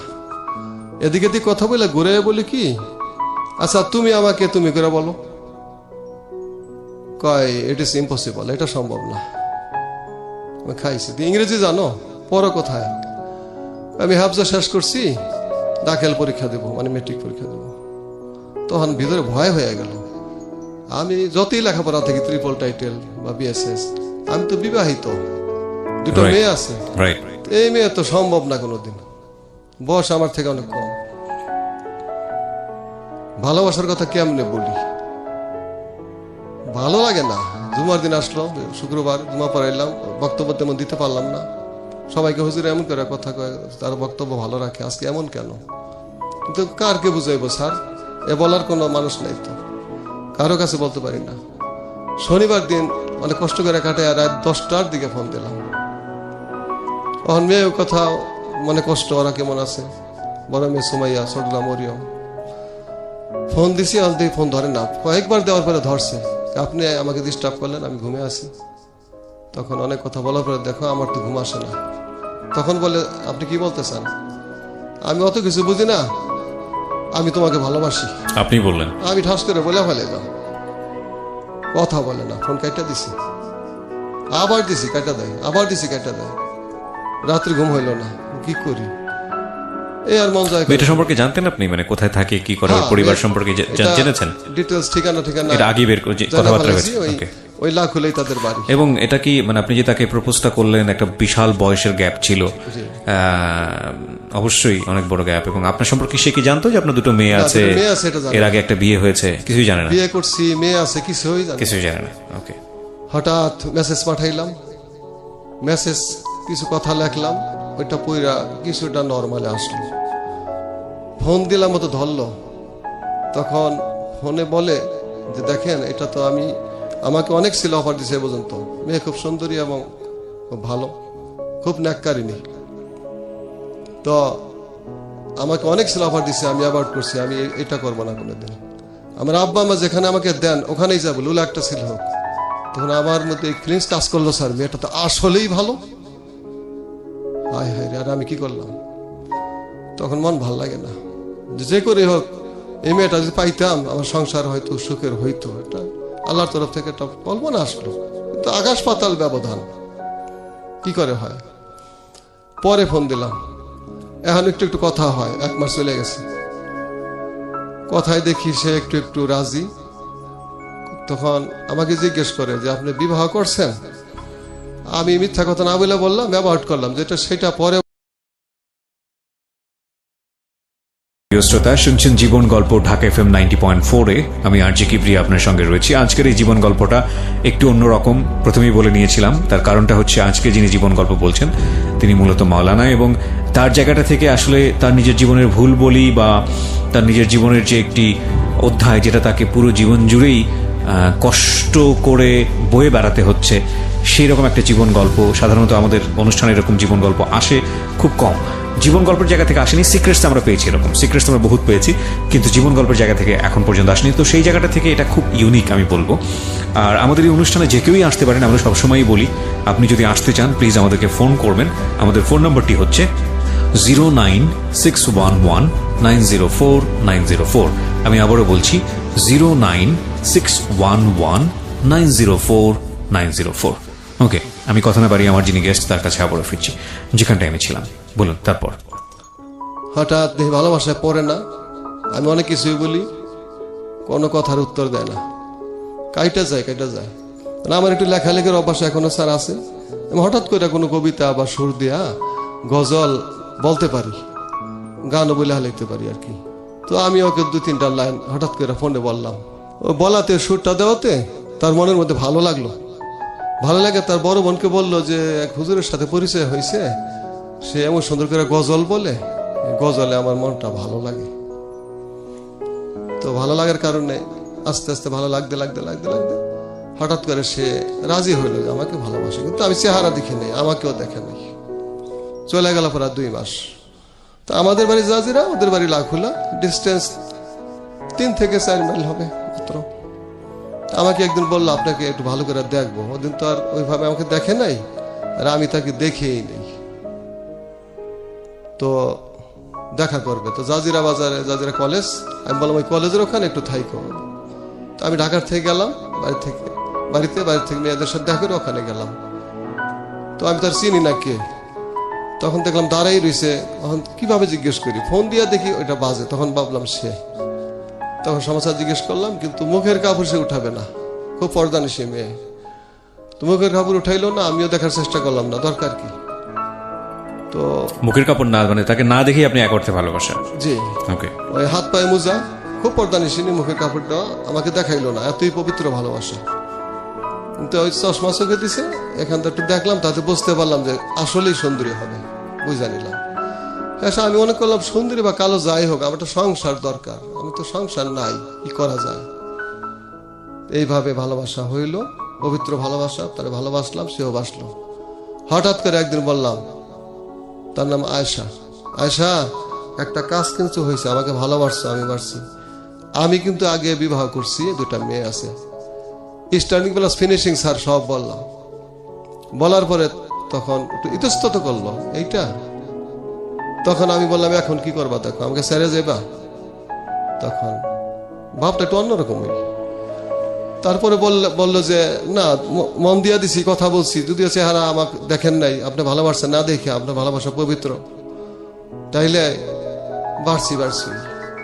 তখন সে বললে এটা তো জানে আমার আব্বা আম্মা, আপনার বিয়ে হয়েছে দুইটা বাচ্চা আছে, তা আমাকে দেবে না। তাহলে আমি একটা প্রস্তাব দিলাম পরীক্ষা করার জন্য, আমি করবো না। তাহলে আমি বললাম, তোমার আব্বা আম্মা না দিলে তুমি কি একা আসতে পারবা, আমরা অফিসে যাই বিয়ে পড়াবো? তখন না, ইট ইজ ইম্পসিবল, এটা মোটেই সম্ভব না। আব্বা আম্মা না দিলে তুমি মরে গেল, আমি যাইতে পারবো না। তখন আমি বললাম, এটা আসলে ভালো, এর আব্বা আমাকে দিবে, কি করা যায়? তখন তাদের একটা বড়ই বাগান ছিল, বিশাল বড়ই বাগান। তারা মধ্যবিত্ত, আমাদের মতো নেই, অবস্থা অত ভালো না খারাপও না, চলে। তারা 2 ভাই 3 বোন। তো উনি ওখানে নিরাইতেছে, বাগানে নিরাইতেছে। আমি মেয়ের বাবা, আমি আদবের সাথে সালাম কালাম সব দিলাম। আমার ব্যবহার দেখে, আদব কাদা দেখা, তখন বললো, যত ছেলে আসে বাড়িতে, বলছে যে যত ছেলে আসে ওই তার মেয়ের জন্য বলে, ওর জন্য আসে যে মাওলানা সাহেব মুফতি, সে যে আসছিল, ওই ছেলেটার ব্যবহার আদি খুব ভালো, তো তার কাছে দেওয়া যায়। পরে শুনছে সে তো বিয়ে করছে। আমার কিছু শত্রুপক্ষ আছে, তারা বলে দিছে বিয়ে করছে, দুটা মেয়ে আছে। তখন আর রাজি না।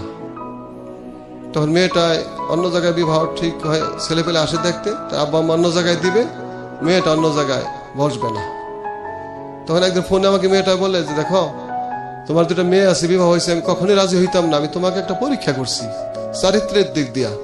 পরীক্ষা আল্লাহ রহমত, তুমি ফার্স্ট ডিভিশনে পাস করছো, বিদায় তোমাকে আমি ছাইরা গেলাম না। আল্লাহ রহমত হইল, আনুষ্ঠানিকভাবে তার বাবা মা মেয়েটা আমার কাছে বিবাহ দিলেন। বিবাহ দিলেন, আল্লাহ নিয়ামত দিলেন আমাকে। এই ঘরে আল্লাহ পাক আমাকে 2টা ছেলে দিলেন পরপর। প্রথম ছেলে হোজাইফা, মোহাম্মদ হোজাইফা, আব্দুল্লাহ, মোহাম্মদ আব্দুল্লাহ, 2 ছেলে। এখন বড় ছেলের বয়স 8 বছর, ছোট ছেলের বয়স 7 বছর। তো আল্লাহ স্ত্রী দিলেন, খুব সুন্দরী এবং ভালো স্ত্রী দিলেন। আল্লাহ তো সুখে রাখছেন স্ত্রীর দিক দিয়া, যে বিবাহিত জীবন 10 বছর। কত সালে করলেন এই দ্বিতীয় বিয়েটা? প্রায় 10 বছর হয়ে গেছে। প্রায় 10 বছর, মানে সম্পর্ক হওয়ার 4 মাসের মধ্যে স্যার বিয়ে হয়ে গেল। ওকে, আল্লাহ মুখের দিকে তাকাইলেন। তো এই মেয়েটা এতই ভালো, আমার একটা মাথা ব্যথা করে, রুজি করতে পারি না, কেন আপনি কথাবার্তা বলে, উল্টা পাল্টা কিছু বলতেই পারে। আমি রাগ হইয়া অনেক 2-4টা কথা বলি, রাগ হইয়া কথা বলি, বা 2-1টা গালিও দিয়া ফেলাই নিজের অজান্তে, পরে আবার আল্লাহর কাছে মাফ চাই। কিন্তু এই মেয়েটা 10 বছর জীবনে আমার স্যার একটা গালি দেয় নাই। 10 বছর জীবনে কত না খেয়ে রয়েছে, একদিন আমার কটু কথা বলে নেই। তার কথা যে আল্লাহ দিবেন, আমার শাশুড়ি বলে গেছেন আল্লাহ দিবেন, আপনার আল্লাহ দিবেন, এই আশাই রয়েছে। একটা মোস্ট ইম্পর্টেন্ট কথা বলি, সেটা হচ্ছে একজন বিবাহিত, মানে ভাইস ভার্সা বিষয়টা, বিবাহিত ছেলে এবং একজন বিবাহিত মেয়ে, মানে পুরুষ এবং নারী বলেই বোধহয় ভালো হয়। একজন বিবাহিত পুরুষের জীবনে সবচেয়ে বড় উপহার কি, কিংবা একজন বিবাহিত নারীর জীবনে সবচেয়ে বড় উপহার কি? একজন বিবাহিত পুরুষের জীবনে সবচেয়ে বড় উপহার হচ্ছে তার স্ত্রী যদি তার প্রশংসা করে, যে না, আমি আমার যে হাজবেন্ড, সে হাজবেন্ডের চারিত্রিক গুণাবলী, এই গুণাবলী, এবং সেই প্রশংসাটা যদি অন্য মানুষের কাছে করে, এটা হচ্ছে ওই হাজবেন্ডের জন্য সবচেয়ে বড় উপহার বিবাহিত জীবনে। এবং একই সাথে এটা মানে এটা স্ত্রীর জন্যও সত্য, হাজবেন্ড যদি সেই স্ত্রীর প্রশংসা করে এবং লোক সম্মুখে করে, সেটা হচ্ছে সেই স্ত্রীর জন্য সবচেয়ে বড় উপহার। এবং এর চেয়ে বড় উপহার আসলে সাংসারিক জীবনে কিছু নাই। তো আমার মনে হয় যে আপনার স্ত্রী সেটা আপনার কাছ থেকে পাইছেন এবং আপনি খুশি তার উপরে, তার মানে সে নিশ্চয়ই অনেক নেককার। জি বলুন। তারপর? জি স্যার, ধন্যবাদ। আমি স্যার আমার স্ত্রীর উপরে এতই খুশি যে হাদিসে আসছে, স্ত্রীর স্বামীকে ভালো করলে সে জান্নাতবাসী, স্বামী স্ত্রীকে ভালো বলে জান্নাতবাসী। তো ওনার মতো স্ত্রী হয় না। যদি পুরো দেশের মধ্যে কয়েকটা লোক থেকে স্ত্রীর দিক দিয়া ভালো, স্ত্রী দিয়া সুখী এবং স্ত্রী নাক্কারি নিয়ে, আমি তার মধ্যে স্যার একজন আছি। এত ভালো স্ত্রী আল্লাহ পাক মিলাইছেন। তো আরেকটা কথা বলি স্যার, সৎ মাদের উদ্দেশ্যে কথা বলি। মানুষে বলে সৎ মা খারাপ, তো এই স্ত্রী আমার মেয়ে 2টা পাইয়া নিজের পেটের মেয়ের চেয়ে বেশি আদর করে লালন পালন করছে। নিজের মেয়ের এত আদর করে না আমার এই স্ত্রী আয়েশা, মোসাম্মত আয়েশা, অগ মানুষ করছে। এমনকি স্যার ও 2জন মাদ্রাসায় খাইয়া না খাইয়া পড়াইয়া, 2টা মেয়ে মাদ্রাসায় পড়তেছে, আর ছেলে 2টাই মাদ্রাসায় পড়ে।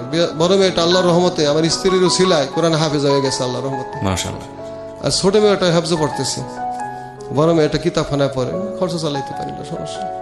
যাই হোক স্যার, তো আমি স্ত্রীর কাছে বলছি, আয়েশা আমি খুব দুঃখী মানুষ, আমি কোনো অপরাধ করি নাই, এই জন্য আমাকে মারছে। উনি কাঁদছে আমার কথা শুনে, শিখুর পরে কাঁদছে। আমার এমন স্বামীকে তারা মারছে। তা আমি বলছি দেখো সবাই আমাকে খারাপ বলে, ওই জন্য আসলে আমি অপরাধ করি না, বিশ্বাস করো। সে বিশ্বাস করে তুমি অপরাধ করতে পারো না, কারণ নিজের প্রশংসা করি আল্লাহ মাফ করুক। ওই 10 বছর বিবাহিত জীবন এমন আমার দেখা নাই যে আমি অজু ছাড়া থাকি, মেসাক ছাড়া উজু করি, বা কোনোদিন দোয়া পড়ার আগে ওনাকে স্পর্শ করি, কোনোদিন দেখে নাই। বা নামাজ কাজা করি 10 বছরে দেখে নাই। তো উনি আমাকে বলে যে তুমি এরকম করতে পারো না, যারা তোমার খারাপ বলে ওরা মানুষ না, উনি এইভাবে বলে। তো যত মানুষ আমার আত্মীয় স্বজন আমার ফেরেশতার মতো জানতো, আমার ঘটনার পরে সবাই খারাপ জানছে, আমার খারাপ বলে। তো তারা আয়েশা যখন ওনার মুখে আমার প্রশংসা শুনে তারা এখন ভালো বলতে শুরু করছে, আসলে ইসলাম খারাপ না রে, নাহলে এত ভালো বউ পাইতো না। আমার বড় ভাইয়ের স্ত্রীর পরে সৎমা নাকি খারাপ, এই জীবনের প্রথম দেখলাম সৎমা আসলেই ভালো। আর দ্বিতীয় স্ত্রী দিয়া সুখী হয় আগে জানতাম না, নুরুল ইসলাম আল্লাহ সুখী হইল, আল্লাহ আমার স্যার স্ত্রী দিয়া সুখে রাখছেন। মাঝে একটা ঘটনা ঘটে গেল, আমি অদ্যবধি পর্যন্ত ভালো ছিলাম, এই 1 বছর আগ পর্যন্ত ইমামতি করতাম, খাইতাম লইতাম। আর একটা হাই স্কুলে স্যার চাকরি করতাম, বেসরকারি হাই স্কুল, ওখানে এমপির তত্ত্বাবধানে ছিল, তার নাম স্কুলটা বিএম মোজাম্মেল হক উচ্চ বিদ্যালয়। উনি স্যার 3000 টাকা করে বেতন দেয়। মসজিদে পাইতাম মিল্লা জিল্লা, কোন রকম ডাইল ভাত আল্লাহ খাওয়াইতো। তো 3000 টাকা বেতন দেয়। হঠাৎ একদিন এমপি সাহেব গেল, সমস্ত শিক্ষকরা চেষ্টা করতেছে একটু বেতন বাড়ানোর জন্য, 5000 করার জন্য, এমপি সাহেব বাড়ায় না। তো আমি একটু লেখালেখি করতে পারি, এই জন্য তারা বললো হুজুর আপনি বেতন সম্বন্ধে একটু কবিতা লেখেন, গজলের সুরে বলবেন। তা আমি সকালবেলা ফজরপুরে আমার স্ত্রীকে বললাম তুমি কি। তো চলতেছে ভালোই, চলার পরে কি হইল, আমি ডিউটি ঠিক মতো করতে পারি না, প্রায় অসুস্থ থাকি। ওই যে টেনশন, ওই যে বাল্য জীবনের ছাত্র স্টুডেন্ট লাইফে আমার ঘটনা ঘটছে, মাথা ব্যথা আছে, আজও আছে, ওই টেনশন মাথা ব্যথা আজও আছে। সাথে সাথে লিভারের সমস্যা হয়ে গেছে, লিভারে অনেক সমস্যা। যাই হোক, তো আমাকে কমিটি নিয়োগ দিছে যে চাকরি হবে। অন্যান্য শিক্ষকরা এত বয়স্ক কেউই নাই, সবারই কম বয়স। তো কমিটি নিয়োগ দিছে এইভাবে যে শুনেছি চাকরি হবে, এই আশায় স্যার 5 বছর যাবৎ আশায় বুক বাঁধতে চাকরি করতেছি, আমার চাকরিটা সরকারি হবে।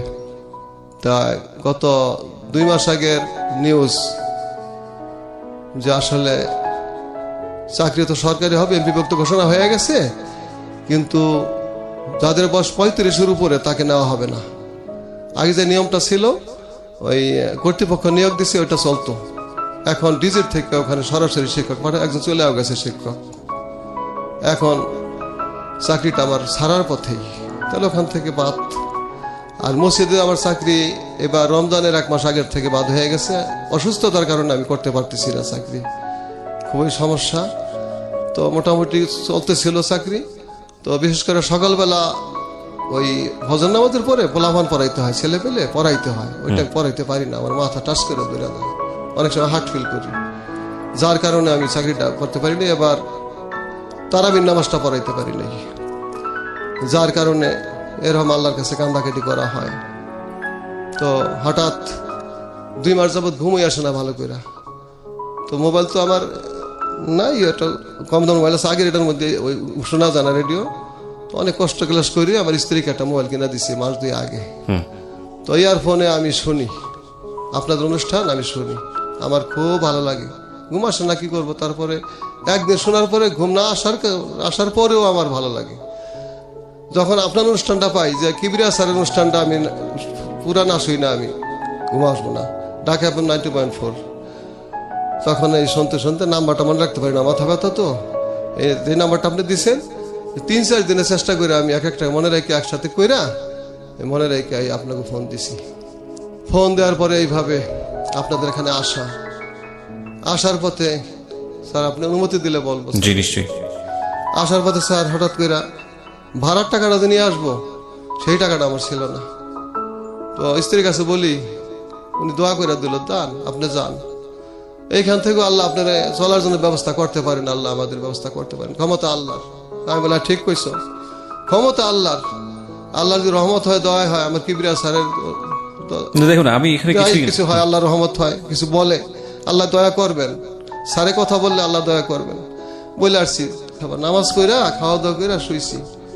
সকালে মনের মধ্যে আশা, আল্লাহ নিয়ে আপনাকে কিছু কথা বলার সুযোগ দিবেন, আমার জীবন কাহিনী, লাইফ হিস্টোরি। বাইরে হয়েছি, গাড়ির থেকে আসবো, বাড়ির থেকে সকালে নাস্তাও করি নাই, ভাল লাগে না মন, ভিতরে ক্ষুধা নাই, ক্ষুধা লাগে না, লিভারের সমস্যা, ডাক্তার বলছে ঘাও হয়েছে, তো দোয়া করবেন আল্লাহ যেন ভালো করেন। চিকিৎসা করতে পারি না স্যার টাকার জন্য। আর 2টা মেয়ে মাদ্রাসায় পড়তেছে, 2টা ছেলে, ওকে পড়াও, কষ্ট করে পড়ে, দেনা পরে অনেক টাকা হয়ে গেছি। দেনা তারা বলে টাকা দেন না কেন, দেখেন আল্লাহ আমার ব্যবস্থা করবেন, আমি দিয়ে দেবো। ওদিক দিয়ে দেনা, মেয়েদের মাদ্রাসা পড়াইতে পারতেছি না, থাকার মতো একটু ঠাই নেই ভালো করে, ওরা বাড়িতে আসলে পর্দায় থাকতে পারে না। মেয়ে 2টা স্যার আমার এত পর্দা নিছি, বাড়িতে আসলে ওই বোরকা পরে অজু করতে যায়, তো থাকার পরিবেশ নাই, এত পর্দা, ওরকম ঘর দুয়ারে তো আমার কিছুই নাই, আনতে পারি না, বেশিরভাগই মাদ্রাসা পড়ে থাকে।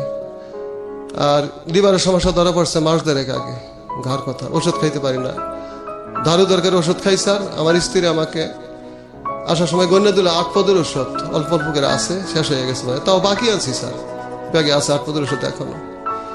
আসার সময় কাঁদছে, আল্লাহ আপনার ব্যবস্থা করবো যান। আর পুরো রাস্তাটা হাইটারছি স্যার। তো আমরা আল্লাহর কাছে শুকরিয়া যে আপনার মতো মহান ব্যক্তিত্বের সামনে আল্লাহ পাক কথা আপনি আমার প্রশংসা না, আপনি যত আমার প্রশংসা করবেন ততই আমার আমার ভেতরের অনুভূতিটা আমি আপনাকে বলি, আমার প্রশংসা খুব ভালোভাবে নিতে পারি না, আমার ছোটবেলা থেকে এরকম আমি। সো আপনি আমাকে নর্মালি স্যার বলেছেন, এটা আপনার বলার জায়গা থেকে, আমি যদি আপনাকে বারণ করতাম তাহলে আপনি গল্পটা ঠিক মতো বলতে পারতেন না, এই কারণে আমার খুব অস্বস্তি লেগেছে এই শব্দটা শুনতে। যাই হোক, আমি একটা জিনিস আপনাকে একটু বলি, আপনি এখানে কেন এসেছেন সেটা আমি বুঝেছি। আপনার জীবন গল্পটা খুব গুরুত্বপূর্ণ ছিল এই পার্সপেক্টিভ থেকে। আমি আজকে প্রথমেই বলে নিই যে এখানে অনেক মানুষ আসেন সাহায্যের জন্য, হ্যাঁ, অনেক মানুষ আসেন, এবং আমরা আসলে সেই অর্থে সাহায্যের গল্প প্রচারও করি না, আমার অনুষ্ঠানের এথিক্সটা ওরকম না। কালে কশ্মিনে হঠাৎ করে 2-1 যখন মনে হয় যে না এই গল্পটা একাধারে একটা খুব ইম্পর্টেন্ট গল্প, একই সাথে ওই মানুষটিকে যদি কেউ সাহায্য করতে চায় সে দরজাটা আমরা উন্মুক্ত করে দিই। আজকে আপনার গল্পটা আমার কাছে খুব ইম্পর্টেন্ট ছিল এই অর্থে, যেটা একজন ইমামের জীবন গল্প। এখানে অনেক মাদ্রাসা পড়ুয়া, অনেক স্টুডেন্ট এসেছেন, মাদ্রাসা পড়ুয়া অনেক লিসনাররা এসে যাদের জীবন গল্প বলেছেন, সেটা ঠিক আছে, কিন্তু আমার জানা মতে আমার খুব মনে পড়ে না যে আমি এরকম একজন মানুষ যে আগাগোড়াই ইমামতি, আপনি ধর্মশিক্ষক ছিলেন, আপনি যেটা বলছেন, এরকম তার কোনো জীবন গল্প আমি প্রচার করেছি, আমার মনে পড়ে না। তো সেই অর্থে আজকের জীবন গল্পটা আমার কাছে খুব গুরুত্বপূর্ণ মনে হয়েছে যে আমাদের সমাজের অনেক বড় একটা প্রভাবশালী অংশ হচ্ছেন এই ইমামরা, এবং যারা উনি যেটা বললেন যে যাদের আর্থিক অবস্থা বা সাংসারিক অবস্থা অত্যন্ত করুণ এবং তাদের এইটার উপরই, এই পেশার উপরই থাকতে হয়, খুব নীতিবান হওয়ার চেষ্টা করেন তারা, এবং সেই জায়গাটা থেকে সংসারের যে টানাপোড়েন সেটা তাদেরকে মেনে নিয়ে সামনের দিকে এগোতে হয়। আমাদের খুব দুর্ভাগ্য হলেও সত্য যে আমাদের যারা সমাজের আর্থিকভাবে স্টাবলিশড মানুষ আছি, তারা যদি এরকম 2-1 ইমামের পরিবারের প্রতি একটু লক্ষ্য রাখতাম বা তাদেরকে যদি একটু হলেও সচ্ছলভাবে বাঁচার সুযোগ করে দিতাম, তাহলে আমার মনে হয় যে তাদের জীবনটা একটু অন্যরকম হতে পারত। অথচ তাদের এটা প্রাপ্য, এবং সবচেয়ে বেশি প্রাপ্য, অগ্রাধিকার যেটাকে বলে। আপনার এতগুলো ডিগ্রি, আপনি যেটা বলেছেন এখানে, প্রথম কথা হচ্ছে যে মানুষের উপর বিশ্বাস হারানো পাপ। আপনাকে দেখে আমার অবিশ্বাস করার কোনো সুযোগ নেই, আপনি যা বলেছেন এখানে সেটা আমি সত্য বলেই মেনে নিচ্ছি। আর সত্য বলে মেনে না নিলে আমার পক্ষে এই কাজটা করা খুব কঠিন, কারণ যারা এখানে সে গল্প বলেন তাদেরকে আমি যদি ওইভাবে বিশ্বাস না করি, আমি তাহলে এই কাজে মনোযোগ দিতে পারবো না। তো সেই অর্থে আপনি যা এখানে বলেছেন আমি ধরে নিচ্ছি আপনার সমস্ত কিছুই আপনি সত্য বলেছেন, এবং বাকিটুকু তো ওপরওয়ালা ভালো জানেন। তো সেই জায়গাটা থেকে আপনার জীবনে একটা স্বাভাবিক জীবন আসুক, যেহেতু আপনার 4টি সন্তান, 2 মেয়ে 2 ছেলে, এবং আপনার স্ত্রী, আর সব কিছু মিলিয়ে আপনারা 6 জন মানুষ। তো 6 জন মানুষের চলাফেরা এবং সচ্ছল জীবন যাপনের জন্য ধর্মীয়ভাবেও আপনারা প্রচন্ড ধর্মভীরু মানুষ। অসুস্থ স্যার, হ্যাঁ, এবং আপনি যেহেতু অসুস্থ, আপনার সুস্থ থাকার জন্য যদি কোনো মানুষ আপনাকে সাহায্য করতে চায় বা কাজের ব্যবস্থা করতে চায়, সেটার জন্য আমাদের দরজা সবসময় উন্মুক্ত, এবং সেটার জন্য যদি কেউ আমাদের এখানে যোগাযোগ করেন বা আপনার সঙ্গে যোগাযোগ করেন, আপনার পরিবারের সঙ্গে যোগাযোগ করেন, তারা সেখানে গিয়ে যোগাযোগ করতে পারেন, এবং তারা গিয়ে দেখে শুনে বুঝে আপনার যদি কোনো কাজের ব্যবস্থা করতে চান সেটা তারা করতে পারেন। সে ব্যাপারে আমাদের সবসময় উৎসাহ দেই আমরা। এখানে আমার কাজটুকু এতটুকুই, আমি শুধু প্রচার করতে পারি, আর আপনার গল্পটা যাতে সঠিকভাবে উপস্থাপন হয় সে দায়িত্বটা আমি পালন করতে পারি, সেটা আমি করেছি। আর বাকিটুকু আমাদের লিসনার যারা, তারা যদি মনে করেন আপনি একজন ভালো মানুষ এবং আপনার পরিবারের সচ্ছলতার জন্য, আপনি যেহেতু একজন অত্যন্ত পরহেজগার মানুষ, এবং আপনার সন্তানদের ভরণ পোষণ ঠিকমতো পালন করার জন্য আপনাকে কিছু না কিছু ভাবেও একটা সুন্দর জীবনযাপনের জন্য পথ দেখানো উচিত, সেখানে তাদের কিছু করার আছে, সেক্ষেত্রে তারা সেই সাহায্যটা অবশ্যই করতে পারেন। আপনি যে এলাকায় থাকেন সেই এলাকায় আমাদের রেডিও শোনা যায়, রাইট? জি স্যার, স্পষ্ট শোনা যায়। স্পষ্ট শোনা যায়। ওকে, সো যদি কেউ আপনাকে সাহায্য করতে চায়, আপনি আপনার স্থায়ী ঠিকানাটা বলুন, যেখানে গেলে আপনাকে লোকজন আপনি আজকে যা এখানে বলেছেন সেটা আদৌ সত্য কিনা জাস্টিফাই করে দেখার সুযোগ পাবে, তারপরে হয়তো আপনাকে তারা সাহায্য করবেন। তো সেই সুযোগটা আমি আমার যারা লিসনার আছে তাদেরকে দিচ্ছি। আপনার স্থায়ী ঠিকানাটা বলেন, যেখানে গেলে আপনাকে তারা খুঁজে পাবেন। স্যার আমার শরীয়তপুর জেলা, জাজিরা থানা, পোস্ট অফিস জাজিরা, তারপরে ইউনিয়ন জাজিরাই, গ্রাম গফুর মোল্লার কান্দি। আমার নাম মোহাম্মদ নুরুল ইসলাম, পিতা মোহাম্মদ ইমান উদ্দিন মোল্লা। আচ্ছা, তো আমরা যেটা বুঝলাম যে উনি হচ্ছেন শরীয়তপুর জেলার জাজিরা থানা, গ্রামের নাম হচ্ছে গফুর মোল্লার কান্দি। গফুর মোল্লার কান্দি। ওখানে গিয়ে নুরুল ইসলাম সাহেব, মুফতি নুরুল ইসলাম, মাওলানা মুফতি নুরুল ইসলাম সাহেব, এই পরিচয়ে আপনারা গেলে ওখানে খোঁজ করলে ওনাকে পাবেন। উনি যা বললেন এখানে, যা সবকিছু মিলিয়ে মানুষ হিসেবে কেমন বা কতটুকু, ওনার আর্থিক বা পারিবারিক অবস্থা কেমন, এটা জেনে আপনারা যদি ওনাকে সাহায্য করতে চান, বিশেষ করে ওনার একটা কাজের ব্যবস্থা খুব দরকার, খুব সুন্দর ভাবে পরিবারকে নিয়ে যেতে পারে সামনের দিকে, এরকম যদি একটা ব্যবস্থা করতে পারেন সেটা খুব ভালো হয়। আর ওনার সাথে যদি আপনারা সরাসরি ওনাকে ফোনের মাধ্যমে বা যেতে পারছেন না কিন্তু কথা বলতে চান, এবং কথা বলতে বলে ওনাকে হেল্প করতে চান, সেক্ষেত্রে আপনারা আমাদের যে ফোন নাম্বারটি আছে সেখানে আপনারা জানাবেন এবং আপনাদের ফোন নাম্বার দেবেন। আমরা হয়তো একটু সময় নিব, 2-1 সপ্তাহ যাচাই করব, কারণ আমরা চাই না এত ফলস কল আসে। আমরা চাই না যে এইরকমভাবে আমাদের যারা এখানে গেস্ট আসেন তারা বিব্রত হোক। আপনারা যারা হেল্প করতে চান তারা আমাদেরকে ফোন দেবেন। আমাদের যে নাম্বারটি আছে, আমি নাম্বারটি বলছি, একটু ধীরে ধীরেই বলছি, আপনারা নোট ডাউন করুন। 09611904904। আমি আবারও বলছি 09611904904। এটা ঢাকা FM এর জীবন গল্প এবং সিক্রেটসের ফোন নাম্বার। এই নাম্বারে ফোন দিয়ে আপনি বলবেন যে নুরুল ইসলাম সাহেব এসেছিলেন আজকের এই জীবন গল্পে, তাকে আপনি হেল্প করতে চান এবং কি ধরনের হেল্প করতে চান।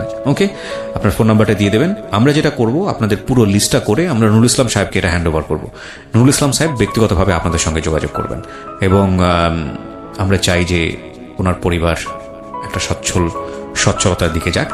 আর এই অনুষ্ঠানটি প্রচার যেহেতু আজকে হচ্ছে, আমরা 2-1 সপ্তাহের মধ্যেই এই পুরো ডাটাটা ওনার কাছে ট্রান্সফার করবো, যারা যেন ওনাকে হেল্প করতে চেয়েছেন, এবং তাদের সঙ্গে উনি যোগাযোগ করবেন ব্যক্তিগতভাবে। এই যোগাযোগটা সম্পূর্ণই যারা যোগাযোগ করতে চাইবেন এবং যিনি আমাদের আজকে গেস্ট ছিলেন তার ব্যক্তিগত ব্যাপার, এবং এটা এই সম্পর্কের জায়গা থেকে ওনাকে আপনারা হেল্প করবেন নাকি ওনাকে কোনো পথ দেখাবেন, আপনার দ্বারা ওনার ভালো হবে না মন্দ হবে, সেটা আপনি আজকে যেহেতু অতিথি আছেন আপনাকে সামনে রেখে বলছি, সেটা আপনাদের ব্যক্তিগত বিষয়। এই বিষয়ে কিন্তু রেডিও কর্তৃপক্ষ ভালো হলেও দায়ী না, মন্দ হলেও দায়ী না। অনেক সময় আমরা অপ্রীতিকর অনেক ঘটনার খবর পাই,